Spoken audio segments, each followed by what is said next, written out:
Imagine a monk sitting alone under a dead tree, no family beside him, no lover waiting for him, no friends calling his name, no one clapping, no one choosing him, and yet his face is peaceful. A traveler sees him and asks, "How can you smile when nobody belongs to you?" The monk opens his eyes and says, "Because I stopped begging the world to choose me, and I finally returned to myself." This is where true happiness begins. Not when someone loves you, not when someone notices you, not when someone finally says, "You are enough," but when your heart becomes so peaceful that even being alone cannot make you feel abandoned. Today, you will learn how to be deeply happy without love, friends, or attention. 1. Stop making someone's attention your proof of worth. The first lesson is simple, but it touches a wound many people carry silently. Stop using someone's attention as proof that you are valuable. When someone does not choose you, reply to you, notice you, love you, or stay close to you, the mind immediately turns that absence into a story. It does not simply say, "This person went another way." It says, "Maybe I was not enough. Maybe I was too ordinary. Maybe I was easy to forget. Maybe there is something wrong with me." And this is where suffering begins. Because the pain is no longer only about losing someone. Now the pain becomes about losing yourself. You begin to measure your whole existence through one person's behavior. If they message you, you feel alive. If they ignore you, you feel invisible. If they show warmth, you feel worthy. If they become distant, you feel broken. Slowly, without noticing it, your heart becomes dependent on a signal from outside. Your peace starts living in someone else's hands. Buddhism teaches that suffering often grows from attachment, not from love itself, because love can be beautiful, soft, and pure. The suffering begins when love turns into clinging, when your heart says, "This person must choose me for me to feel complete. This person must notice me for me to feel important. This person must stay for me to feel safe." The moment your happiness depends on one person's attention, your mind becomes restless. You stop living in the present, you start waiting. Waiting for a message, waiting for a sign, waiting for them to return, waiting for them to finally see your worth. But your worth was never created by their attention, so their absence cannot destroy it. This is difficult to accept because rejection feels personal. When someone chooses another path, the ego feels wounded. It wants answers, it wants reasons, it wants to know why you were not selected, why you were not enough, why your heart was left holding hope alone. But sometimes the truth is much simpler than the story your mind creates. Their desire went somewhere else. Their mind changed. Their path moved in another direction. Their choices came from their own wounds, habits, fears, cravings, and understanding. It does not mean you are worthless. It means they made a choice from where they are. A flower does not lose its beauty because one person walks past it without looking. The moon does not become useless because someone closes their window. The ocean does not become small because one person refuses to sit beside it. In the same way, you do not become less valuable because someone failed to recognize your depth. Their inability to see you clearly is not the final truth about you. But when you are attached, you forget this. You give one temporary person permanent authority over your heart. You make them the judge, the mirror, and the meaning of your life. If they smile, you rise. If they leave, you collapse. This is not peace. This is emotional slavery. And the Buddha's path invites you to become free. Freedom begins when you gently take your worth back. You remind yourself, "I was someone before they came. I am still someone after they leave." You remind yourself that your breath is still moving, your life is still unfolding, your mind can still become calm, and your heart can still heal. You are not an empty house just because one visitor did not stay. You are not a ruined garden just because one person did not water you. You are not unlovable just because one person could not love you in the way you needed. The mistake is not loving someone. The mistake is forgetting yourself while loving them. You can care without begging. You can feel pain without building your identity around it. You can miss someone without making their absence the center of your life. This is the discipline of inner happiness. It is not cold. It is not heartless. It is wise. It says, I may feel sadness, but I will not turn sadness into self-hatred. I may feel rejected, but I will not reject myself. I may not be chosen by them, but I will still choose peace. Many people spend years trying to become more attractive, more interesting, more useful, more available, just to earn attention from someone who was never ready to truly see them. They bend their personality, they hide their needs, they laugh when they want to cry. They accept crumbs and call it love. They keep proving, explaining, waiting, hoping, and in the process they slowly abandon their own dignity. But deep happiness begins when you stop performing for affection. You do not need to become smaller to be accepted. You do not need to chase people who only notice you when they are lonely. You do not need to keep offering your heart to someone who treats it like a passing convenience. The more you chase attention, the more hungry your soul becomes. But the moment you sit still and come back to yourself, something powerful begins to happen. You start to feel your own presence again. You start to remember that peace is not found by being chosen. Peace is found by no longer needing to be chosen to feel whole. This does not mean you will never feel pain. Of course you will. The human heart feels deeply. When someone does not choose you, it can ache, it can feel heavy, it can make the nights longer and the silence louder. But pain is not the enemy. The real danger is believing the pain's story. The pain says you are unwanted. Wisdom says you are learning not to abandon yourself. The pain says no one chose you. Wisdom says now you must choose yourself with more love than ever before. So when someone's attention disappears, pause before you collapse. Breathe before you create a story. Observe the mind. Watch how quickly it tries to turn absence into shame. Then gently return to truth. Their silence is not your sentence. Their distance is not your definition. Their choice is not your identity. You are still here. You are still alive. You are still capable of becoming peaceful, strong, kind, wise, and deeply happy. One person's inability to choose you does not erase the value of your existence. It only reveals where you still believed your worth was outside of you. And now you can bring it back. Do not give a temporary person permanent power over your heart. Let them be a passing cloud. Let them move where they must move. But you remain rooted. You remain steady. You remain present with yourself, because the deepest happiness begins the day you stop asking, why didn't they choose me? And start asking, why did I stop choosing myself? Tooless. Let loneliness become a teacher, not a punishment. Loneliness feels like punishment when you do not understand it.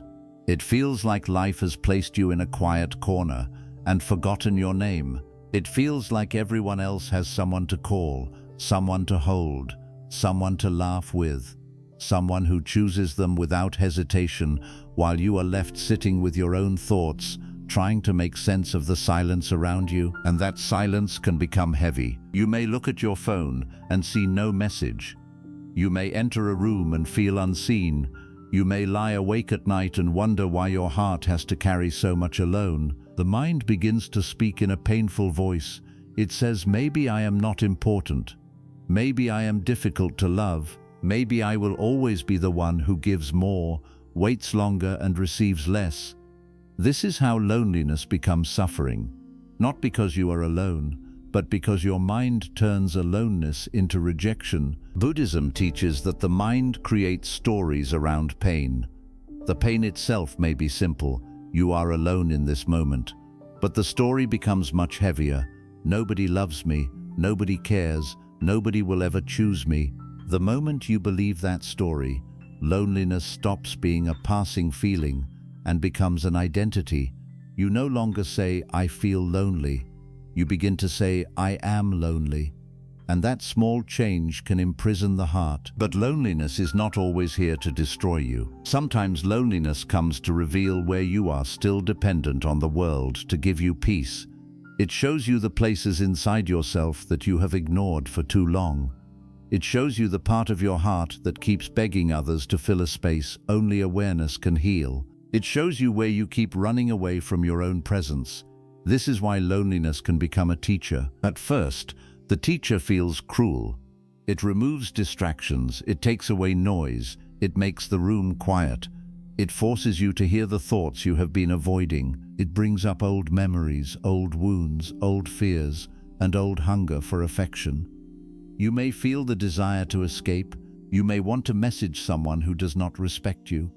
You may want to chase attention from people who only give you crumbs. You may want to fill the emptiness with anything, even if it harms your peace. But if you pause, breathe, and stay with yourself, loneliness begins to change. It stops being an enemy and starts becoming a mirror. It shows you that you have spent so much time asking, "Who will choose me?"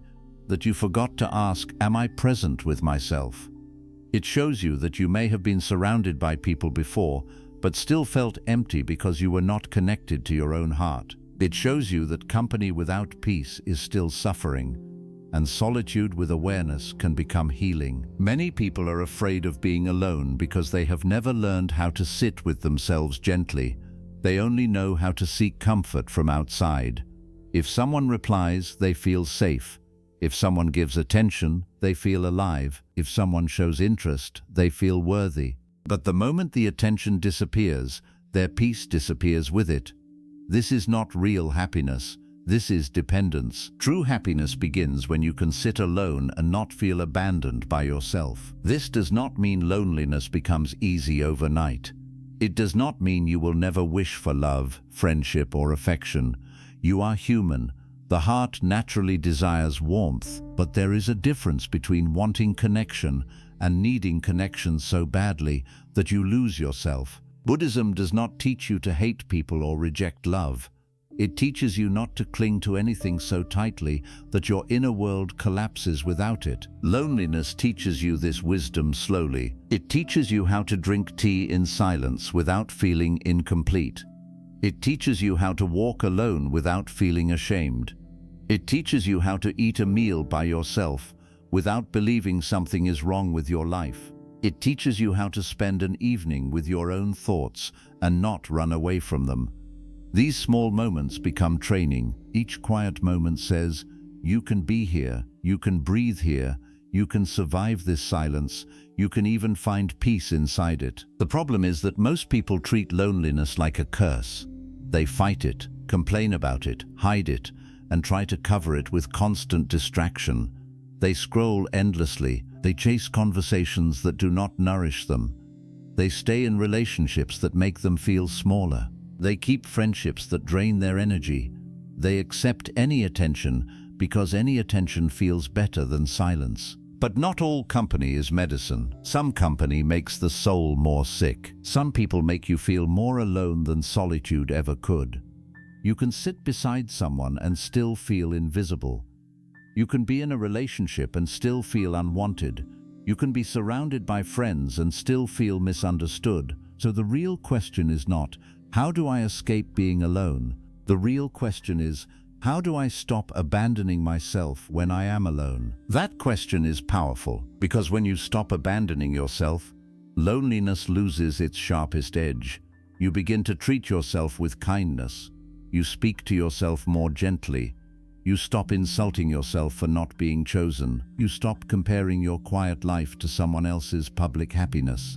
You stop thinking your value has disappeared just because the room is empty. You begin to understand that solitude is not a sign that life has rejected you. Sometimes solitude is life giving you space to rebuild your mind, clean your heart, and return to your center. Sometimes it is protecting you from people who would have disturbed your peace. Sometimes it is preparing you to become stronger, calmer, and wiser than you were when you depended on others for every drop of happiness. In Buddhism, awareness transforms suffering. When loneliness appears, do not immediately run from it. Look at it, sit with it.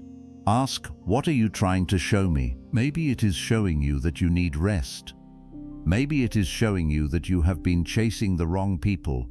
Maybe it is showing you that your heart is tired from pretending to be okay. Maybe it is showing you that you need to build a deeper relationship with yourself. The lonely moment becomes sacred when you stop resisting it. You can place your hand on your chest and breathe.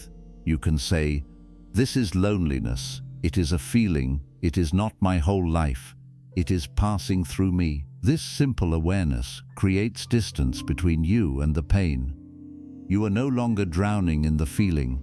You are observing it. And what you can observe, you can survive. Slowly, loneliness becomes less frightening. The silence becomes softer. Your room no longer feels like a prison. Your own company no longer feels like failure. You begin to discover small forms of happiness that do not depend on anyone choosing you. A peaceful morning, a clean space, a calm breath, a good book, a quiet walk, a disciplined routine, a mind that does not beg for noise. This is how loneliness becomes a teacher. It teaches you that being alone is not the same as being unloved. It teaches you that silence is not empty when you are awake inside it. It teaches you that your life still has meaning even when no one is clapping, calling, or choosing you. It teaches you that your deepest strength is born in the places where no one comes to rescue you, but you still choose to rise. So do not hate your loneliness too quickly. Do not call it punishment before you have listened to its lesson. It may be painful, but it is not always cruel. Sometimes loneliness is the doorway through which you return to yourself. Sometimes the silence that breaks your heart is the same silence that teaches your heart how to stand again. And when you learn to sit alone without rejecting yourself, something beautiful happens. You stop needing people to save you from your own life. You can welcome love when it comes, but you no longer collapse when it leaves. You can enjoy people, but you do not depend on them to feel real. You can be alone and still be whole. That is deep happiness. Not the happiness of being constantly chosen by others, but the quiet happiness of finally choosing yourself. 3. Stop chasing people who make you feel small. One of the deepest forms of suffering is chasing people who make you feel small. Not because they openly destroy you, not because they always insult you, not because they clearly say they do not want you, but because they keep you trapped in confusion. They give you just enough attention to keep you hoping, but never enough peace to make you feel safe. They come close, then disappear. They act warm, then become cold. They make you feel special for a moment, then leave you questioning your worth for days. This kind of attachment is dangerous because it does not look like suffering at first. It looks like hope. You tell yourself, maybe they are busy, maybe they care, but do not know how to show it. Maybe if I become more patient, more understanding, more available, they will finally choose me.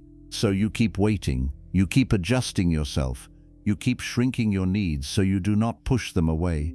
You keep accepting less than your heart deserves because a small part of you believes that a little attention is better than no attention at all. But this is how the soul becomes tired. You begin to live around their moods. If they reply, your day feels lighter. If they ignore you, your chest becomes heavy. If they show kindness, you feel valuable. If they become distant, you feel unwanted. Slowly, your happiness becomes tied to someone who does not know how to hold it with care. You are not living from your own center anymore. You are being pulled by someone else's inconsistency. Buddhism teaches us to look clearly at suffering, not through fantasy, not through fear, but through awareness. And when you look clearly at a person who keeps making you feel small, you must ask yourself a painful question. Is this connection bringing peace to my life? Or is it feeding my attachment? Because sometimes what you call love is actually hunger. Hunger for approval, hunger for affection, hunger to be chosen, hunger to finally feel enough in the eyes of someone who keeps making you doubt yourself. And hunger can make you accept anything. You accept late replies with excuses. You accept emotional distance as mystery. You accept crumbs of attention as proof of love. You accept being treated like an option because you are afraid of losing even that small place in their life. But deep inside, you know the truth. A person who truly values your presence does not constantly make you feel like you are begging for space in their world. A person who respects your heart does not keep you in a cycle of hope and pain. A person who brings peace does not make you feel smaller every time you reach for them. The Buddha's path is not a path of chasing. It is a path of awakening. Awakening means you stop lying to yourself.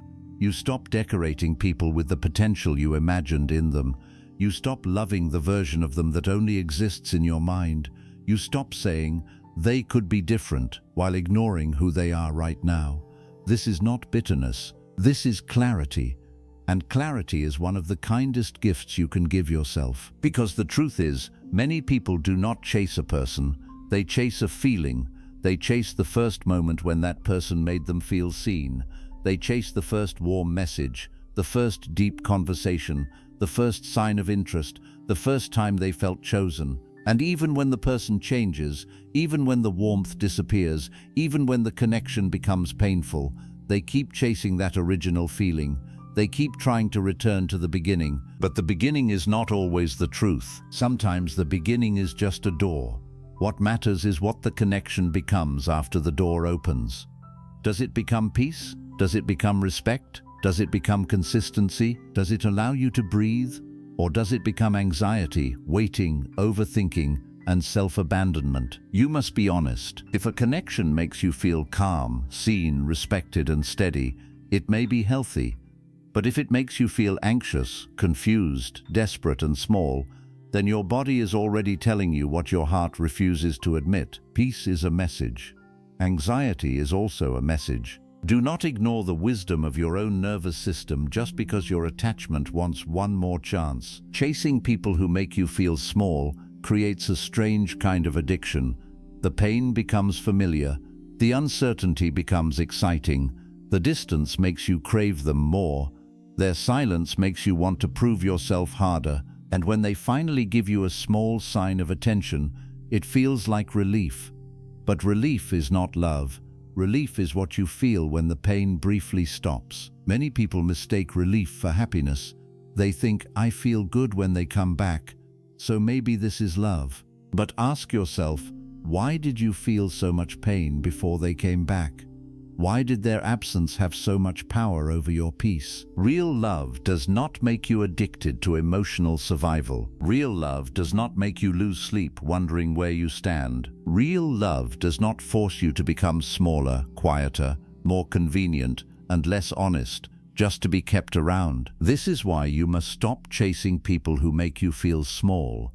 Not because they are evil, not because you must hate them, not because they never had good qualities, but because your peace matters, your dignity matters, your inner life matters, and no connection is worth becoming a stranger to yourself. There is a quiet dignity in stepping back. You do not need to announce it. You do not need to punish them. You do not need to make them understand your pain.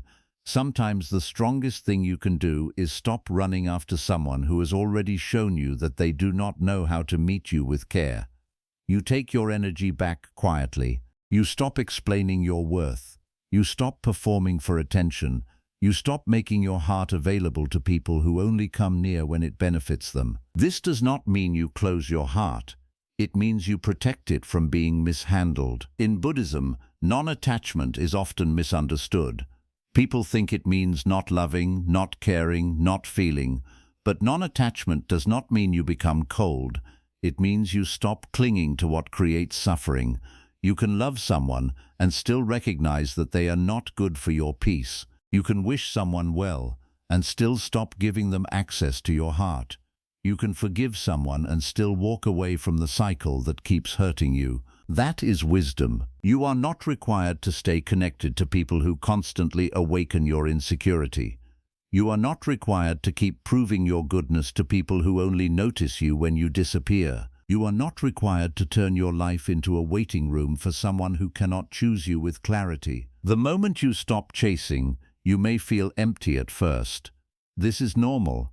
When you have spent a long time running after someone's attention, stillness feels strange. You may feel the urge to go back. You may miss the chaos because chaos had become familiar. You may start remembering only the good moments and forgetting the pain. This is the mind's old habit. It tries to pull you back toward what you know, even if what you know has been hurting you. So when that urge comes, do not obey it immediately. Pause, breathe, ask yourself, do I miss this person, Or do I miss the version of myself that felt chosen for a moment? Ask, do I want love, or do I want proof that I was not rejected? Ask, will going back bring peace, or will it restart the same suffering? These questions bring awareness, and awareness breaks the spell of attachment. You must understand something very important. A person who makes you feel small is not always louder than you.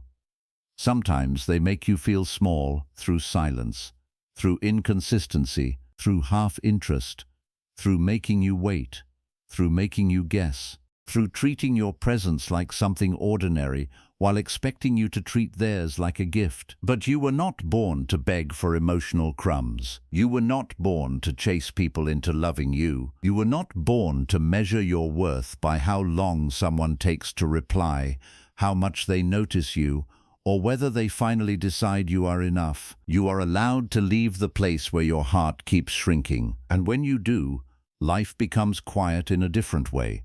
At first, the quiet may feel painful, but slowly it becomes peaceful. You stop checking, you stop waiting, you stop reading hidden meanings into every small action.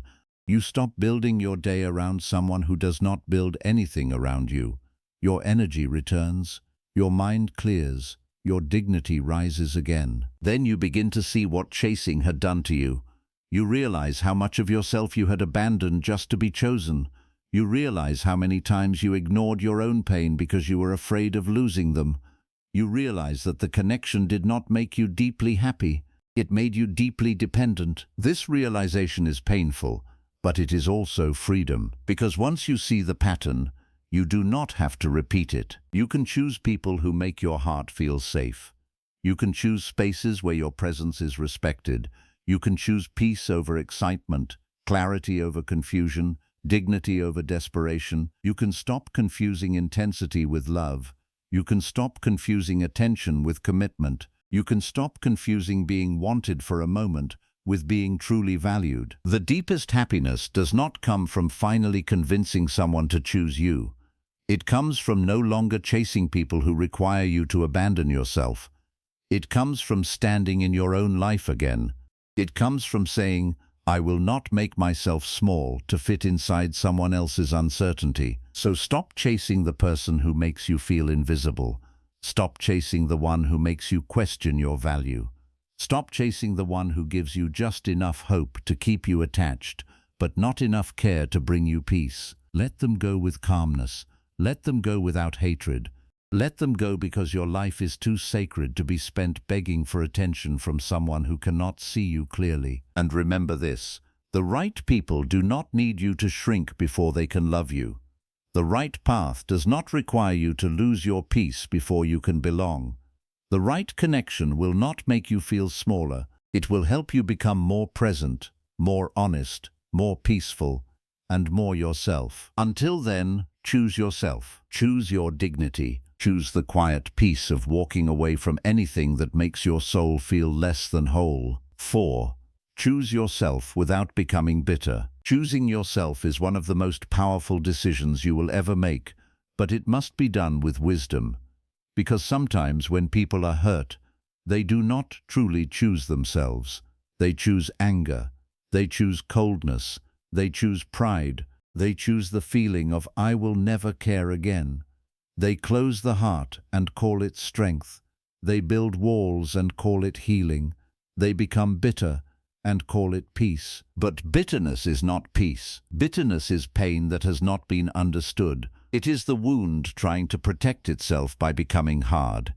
It is the heart saying, I never want to feel that again. But instead of healing, it becomes sharp. Instead of becoming free, it remains tied to the person who hurt it. This is why Buddhism teaches awareness, not revenge, clarity, not hatred, release, not emotional punishment. When someone does not choose you, it is natural to feel hurt. You may feel rejected, embarrassed, confused, and even angry. You may think, after everything I gave, how could they still not see me? You may remember every moment you were kind, patient, loyal, and available. You may ask yourself why your softness was not enough, why your sincerity was not valued, why your presence was treated like something ordinary. That pain is real. Do not pretend it is not. But there is a difference between feeling pain and becoming pain. There is a difference between being hurt and allowing hurt to become your personality. If you are not careful, the heart begins to speak from the wound. It says, people are fake. Love is useless. No one deserves my kindness. I will never open my heart again. At first, those thoughts may feel powerful. They may feel like protection. But slowly they poison the inner world, because when bitterness enters the heart, it does not only block the person who hurt you, it blocks life. It blocks peace. It blocks softness. It blocks future connection. It makes you suspicious of every kindness, doubtful of every sincere person, and afraid of every new beginning. Bitterness makes the past sit inside your chest and judge everything that comes after it. So even when better people arrive, you cannot receive them clearly because your old pain keeps whispering, do not trust, do not feel, do not care. This is why you must choose yourself without becoming bitter. Choosing yourself means you stop waiting outside someone's door. Bitterness means you stand there secretly hoping they notice how cold you have become. Choosing yourself means you walk away with dignity. Bitterness means you walk away loudly, carrying their shadow inside your mind. Choosing yourself means you protect your peace. Bitterness means you keep replaying the pain and calling it strength. The difference is subtle, but it changes everything. True self-respect is quiet. It does not need to insult. It does not need to prove. It does not need to announce that it has moved on. It simply returns home to itself. It says, I gave what I could. I cared sincerely. I hoped deeply, but I will not abandon myself just because someone else could not choose me. This is not weakness. This is wisdom. This is the kind of strength that does not need to become cruel to survive. In Buddhist teaching, attachment is one root of suffering, but another root is aversion. Attachment says, I must have this person to be happy. Aversion says, I hate this person because they did not give me what I wanted. Both keep you trapped. One clings with desire, the other clings with anger. One says, come back.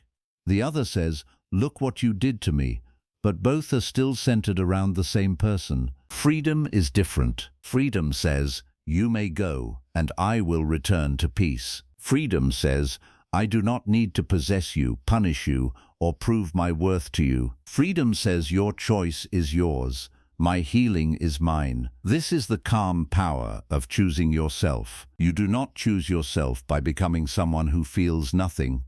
You choose yourself by becoming someone who can feel deeply without being controlled by the feeling. You allow sadness to rise, but you do not let sadness decide your identity.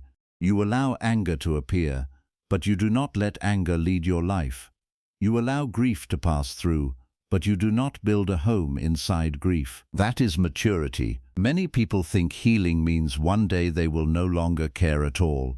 But sometimes healing is not the absence of feeling. Sometimes healing is remembering without collapsing.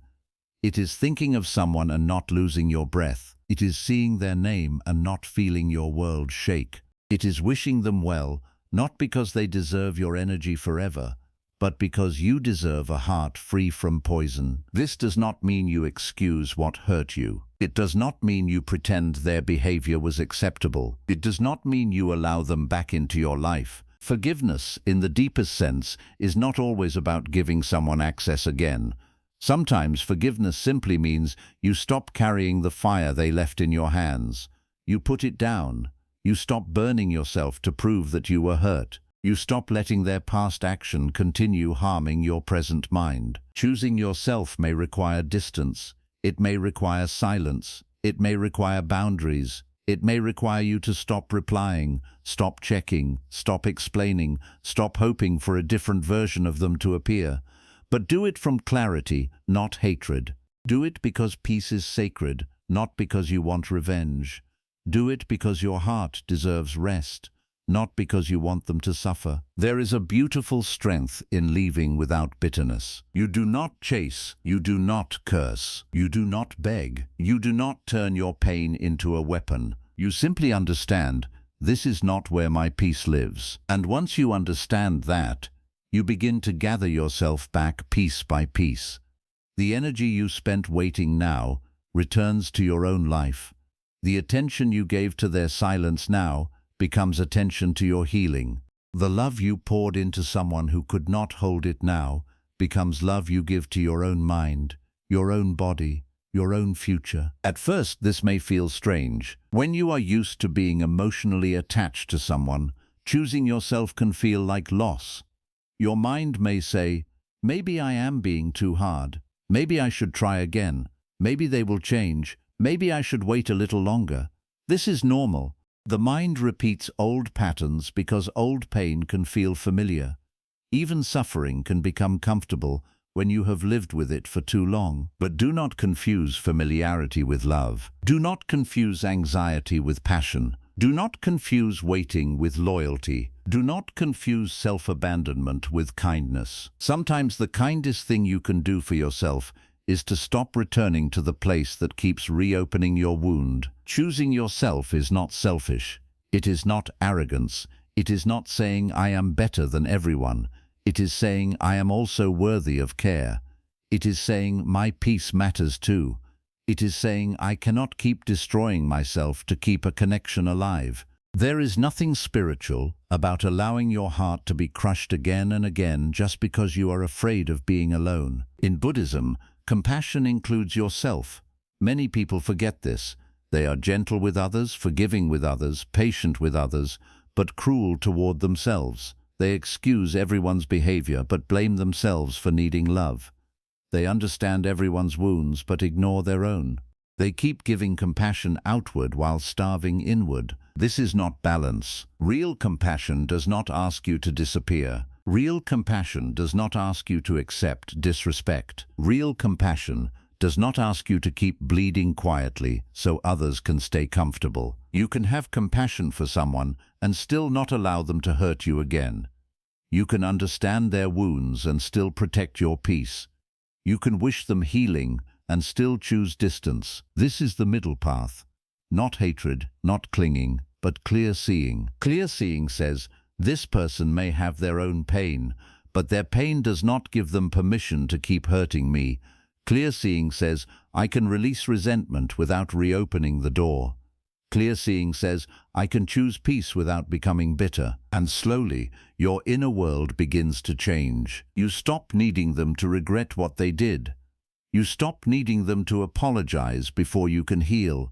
You stop needing them to recognize your value before you can feel valuable. You stop waiting for closure from the same person who created confusion. You realize that some people will never understand the depth of what they did, and still you can be free. That is a powerful moment, because as long as your healing depends on their apology, they still control you. As long as your peace depends on their regret, they still hold the key. As long as your worth depends on their recognition, you are still waiting outside their door. But the day you choose yourself, you take the key back. You begin to say, even if they never understand, I will heal. Even if they never come back, I will live. Even if they never choose me, I will not reject myself. This is how the heart becomes strong without becoming hard. This is how the soul becomes soft without becoming weak. Bitterness wants to make you believe that kindness was the mistake.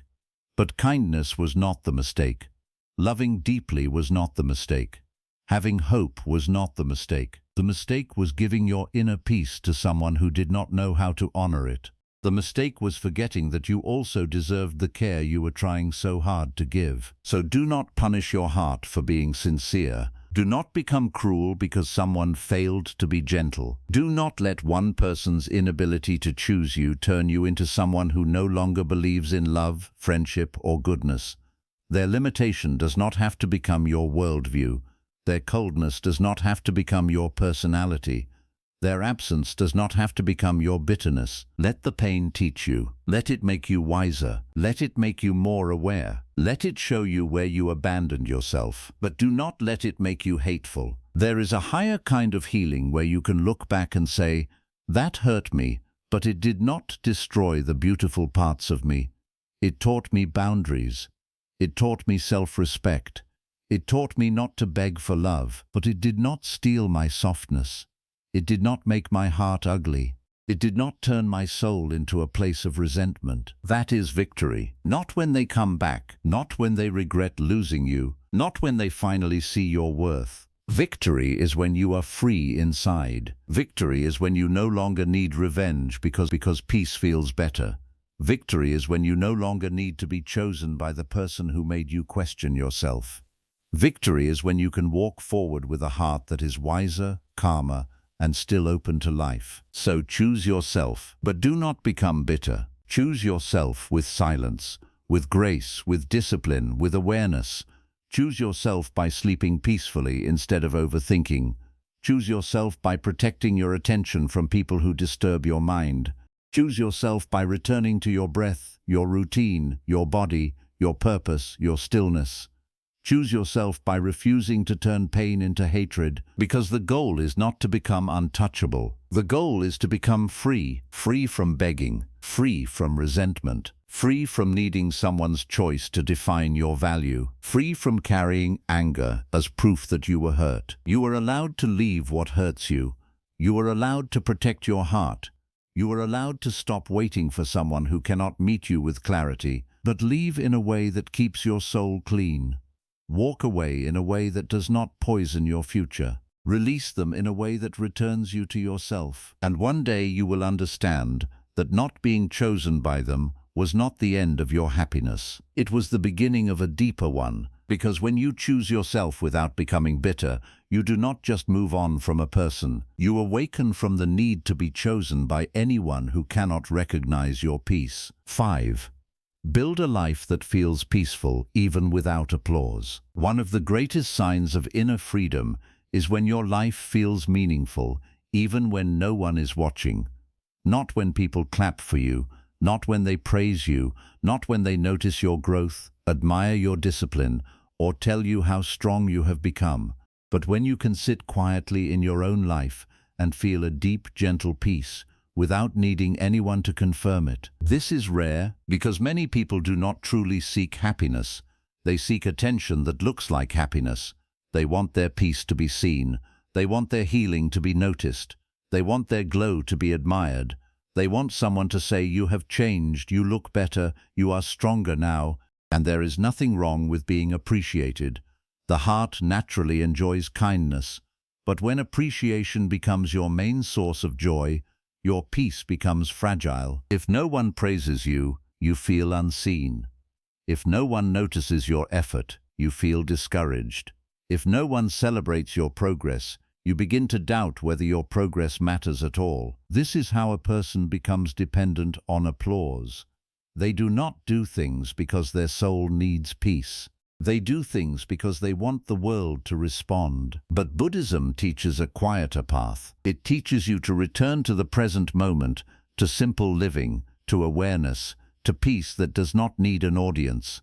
It teaches you to build a life that feels calm from the inside, not impressive from the outside. A life where your worth is not measured by how many people approve of you, choose you, desire you, follow you, or remember you. A life where you can be alone and still feel full because your happiness is not standing outside your heart, waiting for someone to notice it. This lesson is powerful because many people suffer not only because they are alone, but because their aloneness is unseen. They feel pain and no one notices. They heal quietly and no one celebrates. They survive difficult nights and no one knows. They fight battles inside their own mind, and the world keeps moving as if nothing happened, so they begin to think, if no one sees my strength, does it even matter? If no one applauds my growth, is it even real? Yes, it is real. The tree does not need applause to grow. The river does not need praise to keep flowing. The sun does not ask who is watching before it rises. Nature does not perform its beauty. It simply exists in its own rhythm. And this is the kind of peace you must learn. A peace that does not ask to be witnessed before it becomes valuable. Your healing matters even if nobody claps. Your discipline matters even if nobody notices. Your quiet improvement matters even if nobody congratulates you. Your peace matters even if it is private. In fact, the deepest peace is often private. It is not loud, it is not dramatic, it is not always visible to others. Sometimes it looks like waking up and not checking for someone's message first. Sometimes it looks like eating slowly without rushing through your own life. Sometimes it looks like keeping your room clean because your mind deserves a peaceful space. Sometimes it looks like taking a walk alone and not feeling ashamed. Sometimes it looks like choosing silence instead of explaining your pain to people who will not understand it. These moments may look small, but they are sacred because they are not done for applause. They are done for inner stability. They are done because your life deserves care even when no one is watching. They are done because you are finally learning to live with yourself instead of performing for others. A peaceful life is built through quiet decisions. You decide not to beg for attention. You decide not to chase people who only remember you when they are bored. You decide not to measure your value by who responds and who disappears. You decide not to let your mood rise and fall with every small sign from another person. You decide not to keep proving that you are worthy of love. You decide to live in a way that respects your own mind. This is not easy in the beginning because the mind is used to noise. It is used to comparison. It is used to seeking validation. It wants signs that you matter. It wants someone to choose you, someone to admire you, someone to make you feel special. And when that does not happen, the mind feels restless. It starts looking outward again. It says, maybe I should post something. Maybe I should message them. Maybe I should show them I am doing well.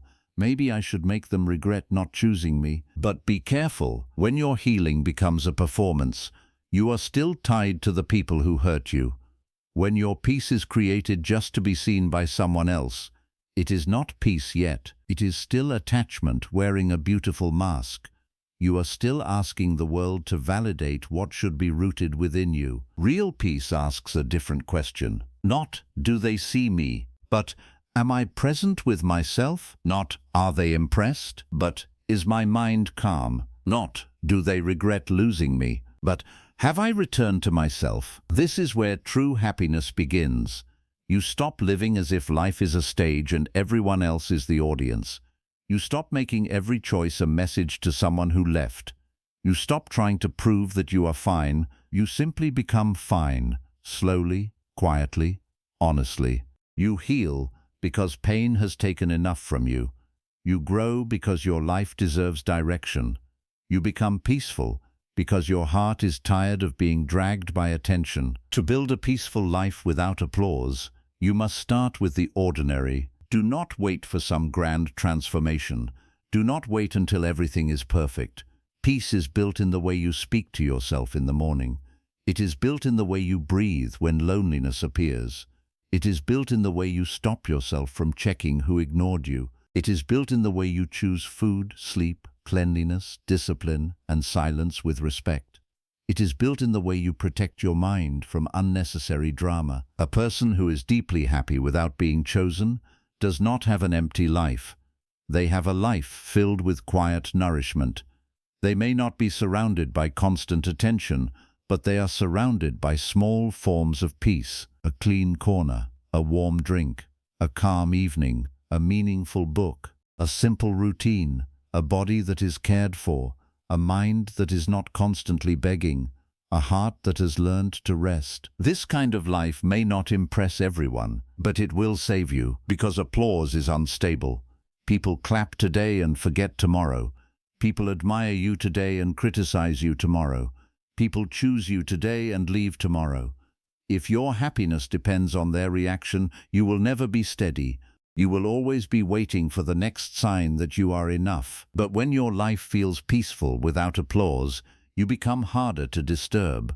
Not because you have no feelings, but because your center is not outside you anymore.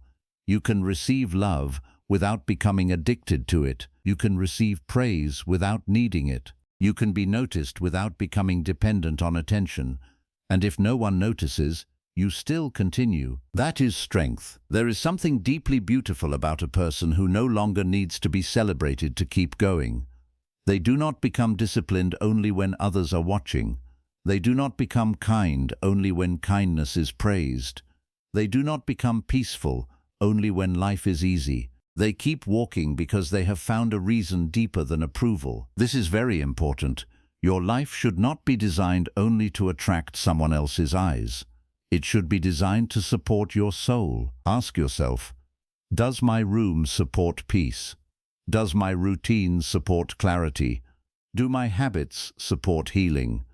Do my relationships support calmness? Does my phone use support my mind, or does it keep me restless? Do I spend my days looking for attention, or do I spend my days building a life I can actually live inside? Many people decorate their outer life while their inner life remains chaotic. They want to appear happy, but they do not feel calm.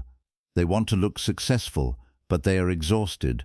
They want to seem loved, but they feel empty. They want to be chosen publicly, but privately they do not know how to sit with themselves. Buddhism invites you to reverse this. Do not begin with appearance. Begin with awareness. Begin with the breath. Begin with the present moment. Begin with the simple question, what would make my inner world more peaceful today? Maybe the answer is not dramatic. Maybe it is cleaning your space. Maybe it is deleting a conversation that keeps pulling you back into pain. Maybe it is taking a walk instead of overthinking. Maybe it is sleeping early. Maybe it is forgiving yourself for needing love. Maybe it is sitting quietly for 5 minutes without running from your emotions. Maybe it is choosing not to explain yourself to someone who only wants to misunderstand you. These small actions create a peaceful life, and a peaceful life becomes a refuge. When no one chooses you, you still have somewhere to return. You return to your breath. You return to your routine. You return to your discipline. You return to your own gentle presence. You return to the life you have built with care. You are not left empty-handed because you are not depending on one person to give meaning to your whole existence. This is why building your life matters more than winning someone's attention. Attention can excite you, but peace can hold you. Attention can make you feel wanted for a moment, but peace can keep you steady through the night. Attention can disappear, but the life you build with awareness remains. There is a quiet sadness in people who wait to be loved before they start living. They delay everything. They delay happiness. They delay self-care. They delay growth. They delay their dreams. They think, when someone chooses me, then I will feel alive. When someone loves me, then I will become better. When someone stays, then I will finally be peaceful. But this is backwards. You do not build a peaceful life after being chosen. You build a peaceful life so that being chosen is no longer the condition for your happiness. Love may come, friendship may come, attention may come, but when they come, they will meet a person who is already rooted, not someone desperate to be saved. You will enjoy connection, but you will not worship it. You will welcome affection, but you will not lose yourself inside it. You will appreciate people, but you will not hand them the key to your entire peace. This is the freedom of inner fullness, and the path to that freedom is simple, but not always easy. It requires daily returning from comparison, returning from craving, returning from fantasy, returning from the need to be seen, returning from the hunger for applause. Every time the mind says, "Look at them, they are chosen and you are not," you return. Every time the heart says, "Maybe I am nothing without attention," you return. Every time loneliness tries to make you chase noise, you return. Return to what is real. Your breath is real. Your body is real. Your room is real. Your habits are real. Your present moment is real. The imagined opinions of others are not a stable home. The applause of people is not a stable home. The attention of someone inconsistent is not a stable home, but awareness can become a home. Discipline can become a home. Simplicity can become a home. Your own peaceful presence can become a home. The Buddha's teachings remind us that everything outside is changing. Praise changes, beauty changes, relationships change, desire changes, attention changes. The people who choose you today may not understand you tomorrow. The people who ignore you today may admire you later. The world is unstable, So why build your happiness on something unstable? Build it on practice, build it on awareness, build it on compassion, build it on non-attachment, build it on the way you return to peace after being disturbed. This does not make life emotionless, it makes life deeper. You still feel joy, you still enjoy kindness, you still smile when someone appreciates you, but you are not begging for it anymore. You are not starving without it. You are not incomplete in its absence. You can receive applause with gratitude and continue without it with dignity. That is deep happiness, not loud happiness, not attention-seeking happiness, not happiness that needs to be photographed, praised, or proven, but the quiet happiness of living in a way that does not betray your soul. So build a life that feels peaceful even when no one claps. Build a morning that does not begin with anxiety. Build habits that do not depend on motivation from others. Build a mind that can sit in silence without attacking itself. Build a heart that does not need to be chosen every day to remember its worth. Make your life so gently rooted that attention becomes a blessing, not a requirement. Make your peace so private and sincere that even when the world forgets you, you do not forget yourself. And one day you will realize that the greatest applause was never the noise of people approving you. It was the quiet sound of your own heart, finally feeling safe inside your own life. 6. Understand that desire is not always destiny. One of the most painful lessons in life is understanding that just because you want something deeply does not mean it is meant to become yours. The heart can desire someone with great intensity. The mind can imagine a future with them. You can feel as if your whole life would become peaceful if only they chose you, stayed with you, loved you, or finally understood your worth.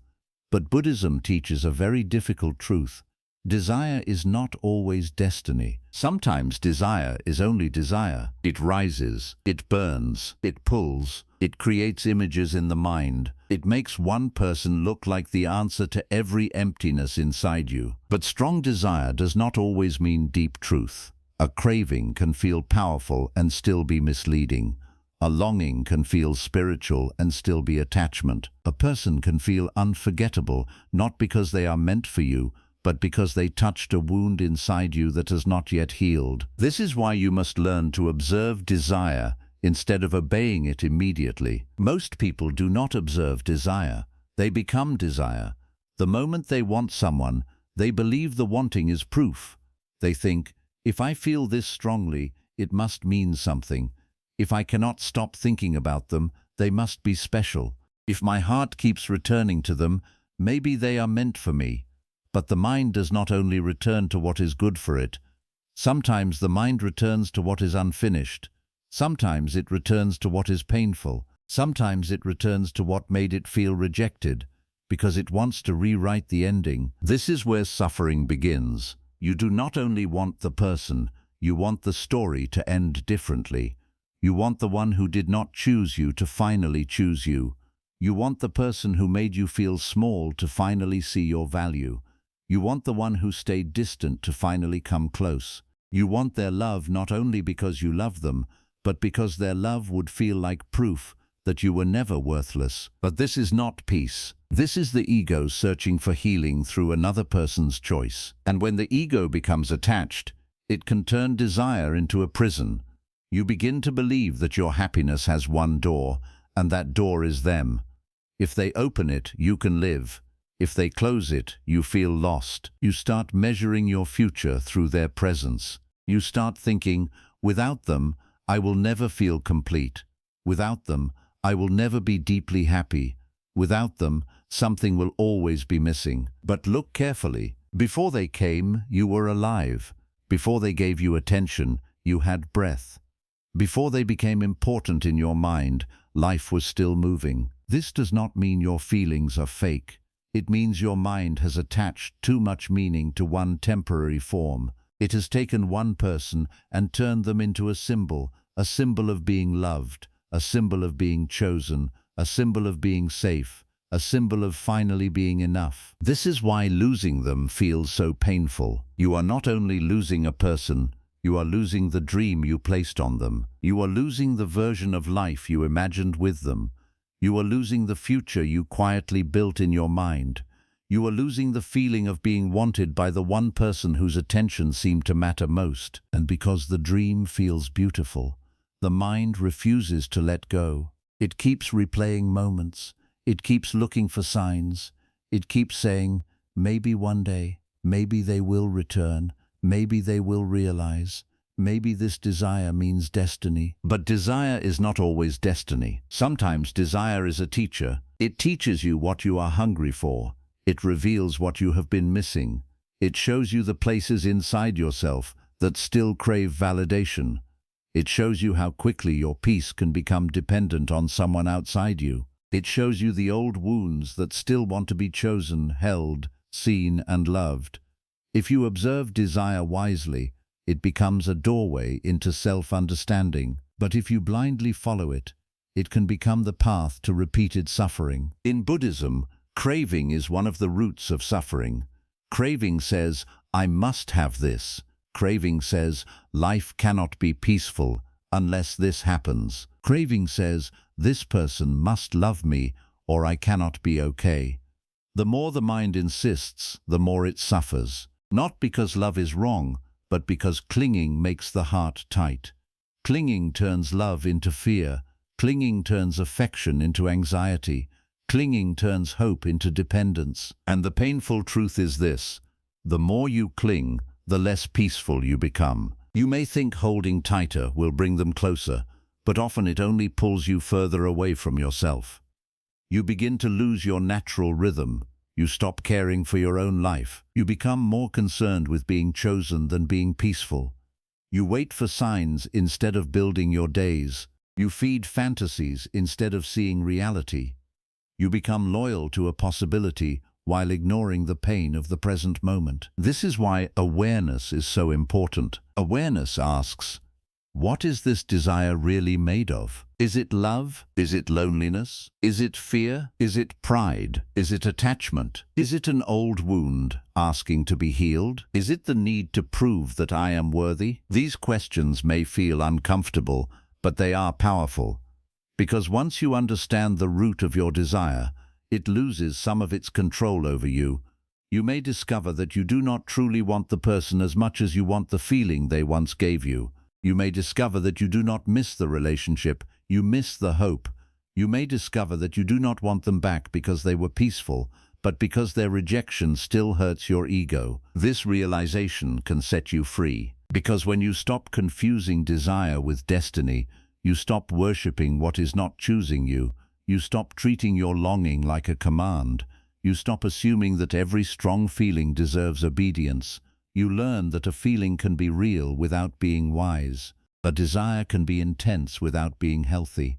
A person can be attractive to your wound and still not be good for your peace. This is maturity. Maturity is when you can say, I want this, but I will not destroy myself for it.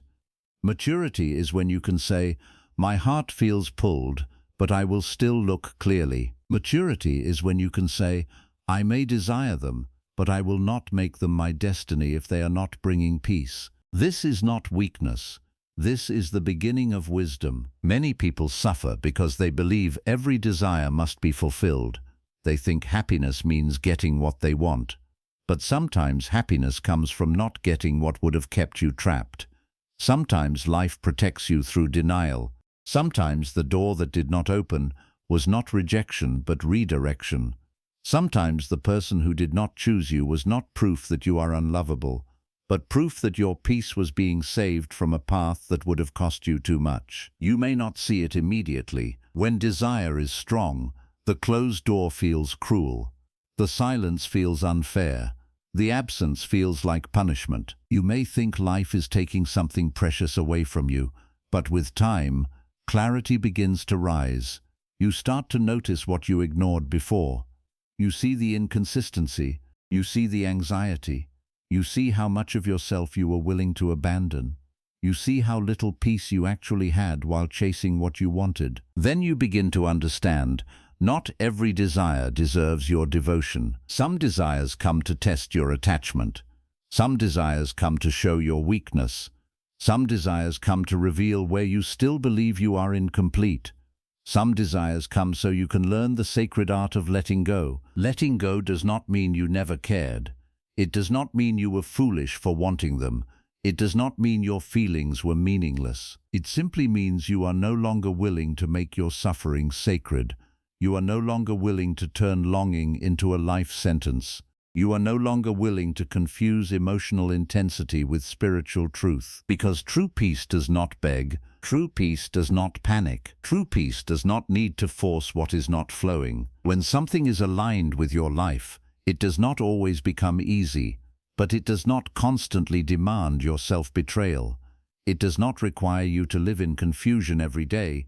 It does not make you feel like you must abandon your dignity just to keep it alive. A path that is truly meant for you may challenge you, but it will not keep shrinking your soul. Desire often speaks loudly. Wisdom speaks quietly. Desire says, chase them. Wisdom says, observe. Desire says, you cannot be happy without them. Wisdom says, you were whole before this craving appeared. Desire says, if they choose you, everything will be fixed. Wisdom says, no person can do the inner work for you. Desire says, hold on tighter. Wisdom says, what creates suffering must be seen clearly. This is the difference between living from craving and living from awareness. When you live from craving, your life becomes a reaction.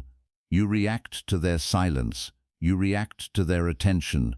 You react to your own fear. You react to the stories in your mind. But when you live from awareness, you pause, you breathe, you look, you ask, what is true here? What is imagined? What is peaceful? What is painful? What am I refusing to accept? Often what you are refusing to accept is simple. They are not choosing you in the way you hoped. And because that truth hurts, the mind creates fantasies to escape it. It says, maybe later, maybe when they heal, maybe when they realize, maybe when I become better, maybe if I wait. But waiting becomes suffering when it is built on denial. There is a kind of waiting that is peaceful, and there is a kind of waiting that slowly destroys you. Peaceful waiting has trust, space, and dignity. Destructive waiting has anxiety, obsession, and self-abandonment. Peaceful waiting does not stop your life. Destructive waiting makes your whole life revolve around one uncertain person. Peaceful waiting allows you to grow. Destructive waiting freezes you in hope. You must know the difference. If your desire has made you stop living, it is not guiding you, it is binding you. If your desire has made you lose respect for yourself, it is not destiny, it is attachment. If your desire has made you accept crumbs, silence, confusion, or emotional hunger, it is not love in its highest form. It is suffering asking to be understood. And understanding is the first step toward freedom. Do not hate your desire. Desire is part of being human. Do not shame yourself for wanting love, affection, closeness, or companionship. The heart is not wrong for wanting to be held. The soul is not weak for wanting connection, but you must learn to hold desire with awareness, not worship it blindly. You must learn to say, I see this longing, but I do not have to become its servant. This is a powerful practice. When longing appears, sit with it, feel it in the body, notice where it lives. Is it tightness in the chest, heaviness in the stomach, restlessness in the hands? Do not immediately feed it with fantasy. Do not immediately run toward the person. Do not immediately create a story. Just observe. Breathe. Let the desire rise and fall like a wave. Every desire is a wave. It feels permanent when it rises, but if you do not keep feeding it, it changes, it softens, it moves, it passes. This is one of the great insights of Buddhist practice. Everything is impermanent. Feelings are impermanent. Cravings are impermanent. Longing is impermanent. The person you desire is also changing. The version of them in your mind is changing. The pain you feel now is changing. Nothing stays fixed, so do not build your identity on one passing wave. You are not your desire. You are the awareness that can observe it. You are not the craving. You are the space in which craving appears and disappears. When you understand this, desire loses its power to command your life. You can feel longing and still choose peace. You can miss someone and still not return to suffering. You can want love and still refuse to beg. That is deep strength. And slowly you begin to see destiny differently. Destiny is not always what your desire demands. Sometimes destiny is the growth that happens when desire is not fulfilled. Sometimes destiny is the wisdom you gain after letting go. Sometimes destiny is the peace you find when the person you wanted does not become the person you need. Sometimes destiny is not getting chosen by them, so you can finally choose yourself. This may not sound comforting at first, because the heart wants what it wants. But with time, it becomes liberating. You stop treating every lost desire as a tragedy. You stop believing every closed door is proof of failure. You stop thinking that not being chosen means you have been denied happiness forever. You begin to trust a deeper truth. What is not yours can still teach you. What leaves can still awaken you. What hurts can still purify your vision. What you desire can still guide you inward, even if it never becomes yours outwardly. So when your heart says, "I want them," do not attack yourself. Sit with the wanting, listen to it, understand it, but do not hand your life over to it. Ask yourself, is this desire bringing me closer to peace or further away from myself? Ask, am I loving this person, or am I trying to heal my rejection through them? Ask, if they never choose me, can I still build a life that feels calm, meaningful, and whole? The answer must become yes, not immediately, not perfectly, but slowly, because the deepest happiness is not the happiness of getting every desire fulfilled. That kind of happiness is unstable, because desire never ends. Once one desire is fulfilled, another appears. Once one person chooses you, the fear of losing them may begin. Once one craving is satisfied, the mind creates another hunger. This is why chasing desire cannot lead to lasting peace. Lasting peace comes when you understand desire without being controlled by it. It comes when you can want something but not worship it. Love someone but not lose yourself. Hope for connection but not depend on it for your identity. Feel longing but not make it your master. This is the Buddhist path of freedom, not destroying the heart, not becoming emotionless, not pretending you do not care, but seeing clearly, seeing that desire is a visitor. Awareness is your home, seeing that not everything you want is meant to stay, seeing that not everyone you desire is meant to choose you, seeing that sometimes the person you wanted most was only pointing you back to the part of yourself you had forgotten to love. So understand this deeply. Desire is not always destiny. Sometimes desire is a mirror. Sometimes desire is a lesson. Sometimes desire is a fire that burns away illusion. Sometimes desire is the path through which you learn the difference between love and attachment, peace and craving, hope and denial. And when you finally understand this, you stop being ruled by every longing that enters your heart. You become calm enough to let things unfold. You become wise enough to release what keeps hurting you. You become strong enough to say, I may want this, but I choose peace more. That is when freedom begins. That is when happiness becomes deeper than getting what you desire. That is when you stop begging life to give you one specific person and start trusting that your peace was never hidden inside anyone else's choice. 7. Stop comparing your path to people who look loved. One of the quietest ways people destroy their peace is by comparing their hidden pain to someone else's visible happiness. You look at others and it seems like they have everything you are missing. Someone has a relationship. Someone has friends who always show up. Someone receives attention without asking. Someone gets chosen easily. Someone posts a smile, a message, a memory, a moment of love, and suddenly your own life feels empty. You begin to think, why them and not me?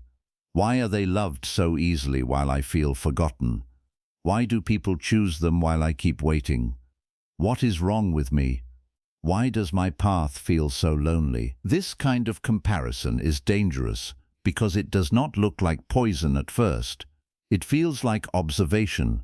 You tell yourself you are only noticing life, you are only seeing what others have. You are only being honest about your pain.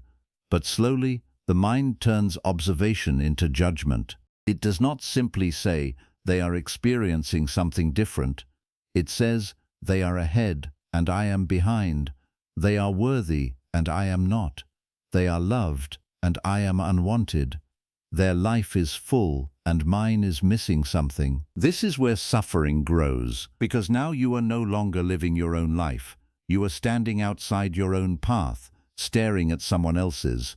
You stop seeing what is present in your world because you are obsessed with what appears to be present in theirs. You stop appreciating your quiet progress because someone else's life looks louder. You stop respecting your own timing because someone else seems to be receiving what you want. But Buddhism teaches right understanding. And right understanding means learning to see beyond the surface. It means understanding that what appears joyful from the outside may still carry suffering inside. It means remembering that every human being carries hidden pain, hidden fear, hidden confusion, hidden craving, and hidden loneliness.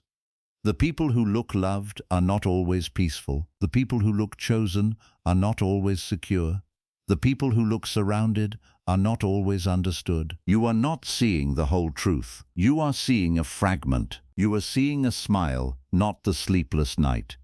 You are seeing a photo, not the argument before it. You are seeing public affection, not private insecurity. You are seeing someone being chosen, not the fear they carry of being abandoned. You are seeing the surface of a life, and then using that surface to attack the depth of your own. This is unfair to your heart. Your path cannot be measured by someone else's appearance. Your healing cannot be judged by another person's relationship. Your worth cannot be reduced because someone else seems to receive more attention. You do not know what lesson their soul is learning. You do not know what pain their smile hides. You do not know what emptiness they feel when the room becomes quiet. You do not know what their relationship costs them. You do not know whether the love they display is actually the peace you are seeking. Sometimes people look loved but feel unseen. Sometimes people look surrounded but feel alone. Sometimes people look chosen but still feel afraid. Sometimes people look happy because they have learned how to perform happiness for the world. This does not mean you should judge them. It means you should stop using their outer life as proof that your inner life is failing. Comparison is a trick of the mind. It chooses one small piece of someone else's life and compares it to the most painful part of yours. It takes their best moment and places it beside your worst emotion. It takes their public joy and compares it to your private loneliness. And then it tells you that you are losing. But losing what? Life is not a race where everyone must receive love at the same time, in the same form, from the same kind of person. Life is not a competition where being chosen first means being more valuable. Someone being loved today does not mean you are unloved forever. Someone being celebrated does not mean you are invisible. Someone having companionship does not mean your solitude is punishment. Your path is not late just because it is quiet. Your life is not empty just because it is not being witnessed by many people. Your heart is not worthless just because it is still learning how to be happy without outside attention. In Buddhism, suffering often comes from craving and illusion. Comparison feeds both. It creates craving by showing you what you think you lack. Then it creates illusion by making you believe that if you had what they had, all your pain would disappear. You see someone loved and your mind says, if I had that, I would finally be happy. You see someone chosen and your mind says, if someone chose me like that, I would finally feel enough. But look carefully. Is that really true? Many people receive love and still suffer. Many people are in relationships and still feel insecure. Many people have friends and still feel unseen. Many people receive attention and still feel empty when they are alone. This is because no outer situation can permanently heal an inner wound. Love can comfort you, but it cannot replace awareness. Friendship can support you, but it cannot do your inner work. Attention can excite you, but it cannot give lasting peace to a mind that has not learned how to rest. This is why you must stop comparing your path to people who look loved, because what you truly want is not just to be seen with someone. You want peace, you want safety, you want a heart that is not constantly begging. You want a mind that does not collapse when nobody messages. You want the ability to breathe without needing proof that you matter. You want deep happiness. And deep happiness is not the same as looking loved from the outside. A person can look loved and still be suffering from attachment. A person can be alone and still be growing into wisdom. A person can have attention and still have no peace. A person can have silence and still be close to awakening. So do not judge your life by appearances. The person you envy may be learning lessons you cannot see. The relationship you admire may be carrying pain you would never want. The attention you crave may come with pressure, fear, or emptiness. The friend group you compare yourself to may be full of hidden misunderstandings. The life that looks perfect from far away may feel heavy to the person living inside it. This is why the Buddha's path asks you to see clearly, not with jealousy, not with fantasy, not with self-pity, but with awareness. When comparison appears, do not immediately believe it. Observe it. Say to yourself, "This is comparison. This is the mind measuring my life against a surface." That simple awareness creates space. It reminds you that a thought is not always truth. A feeling is not always wisdom. A moment of jealousy is not proof that your life is broken. Comparison often becomes strongest when you are already hurting. When you feel lonely, every couple looks happier.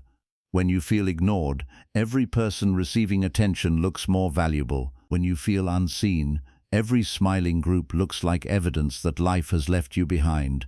But the problem is not only what you are seeing, the problem is the wound through which you are seeing it. A lonely mind sees rejection everywhere. An attached mind sees proof of lack everywhere. A wounded heart sees other people's happiness as a personal insult. But their happiness is not your punishment. Their love is not your rejection. Their timing is not your failure. Their path is not your measurement. You must repeat this until your heart understands it. Because when you compare, you are forgetting the sacredness of your own journey.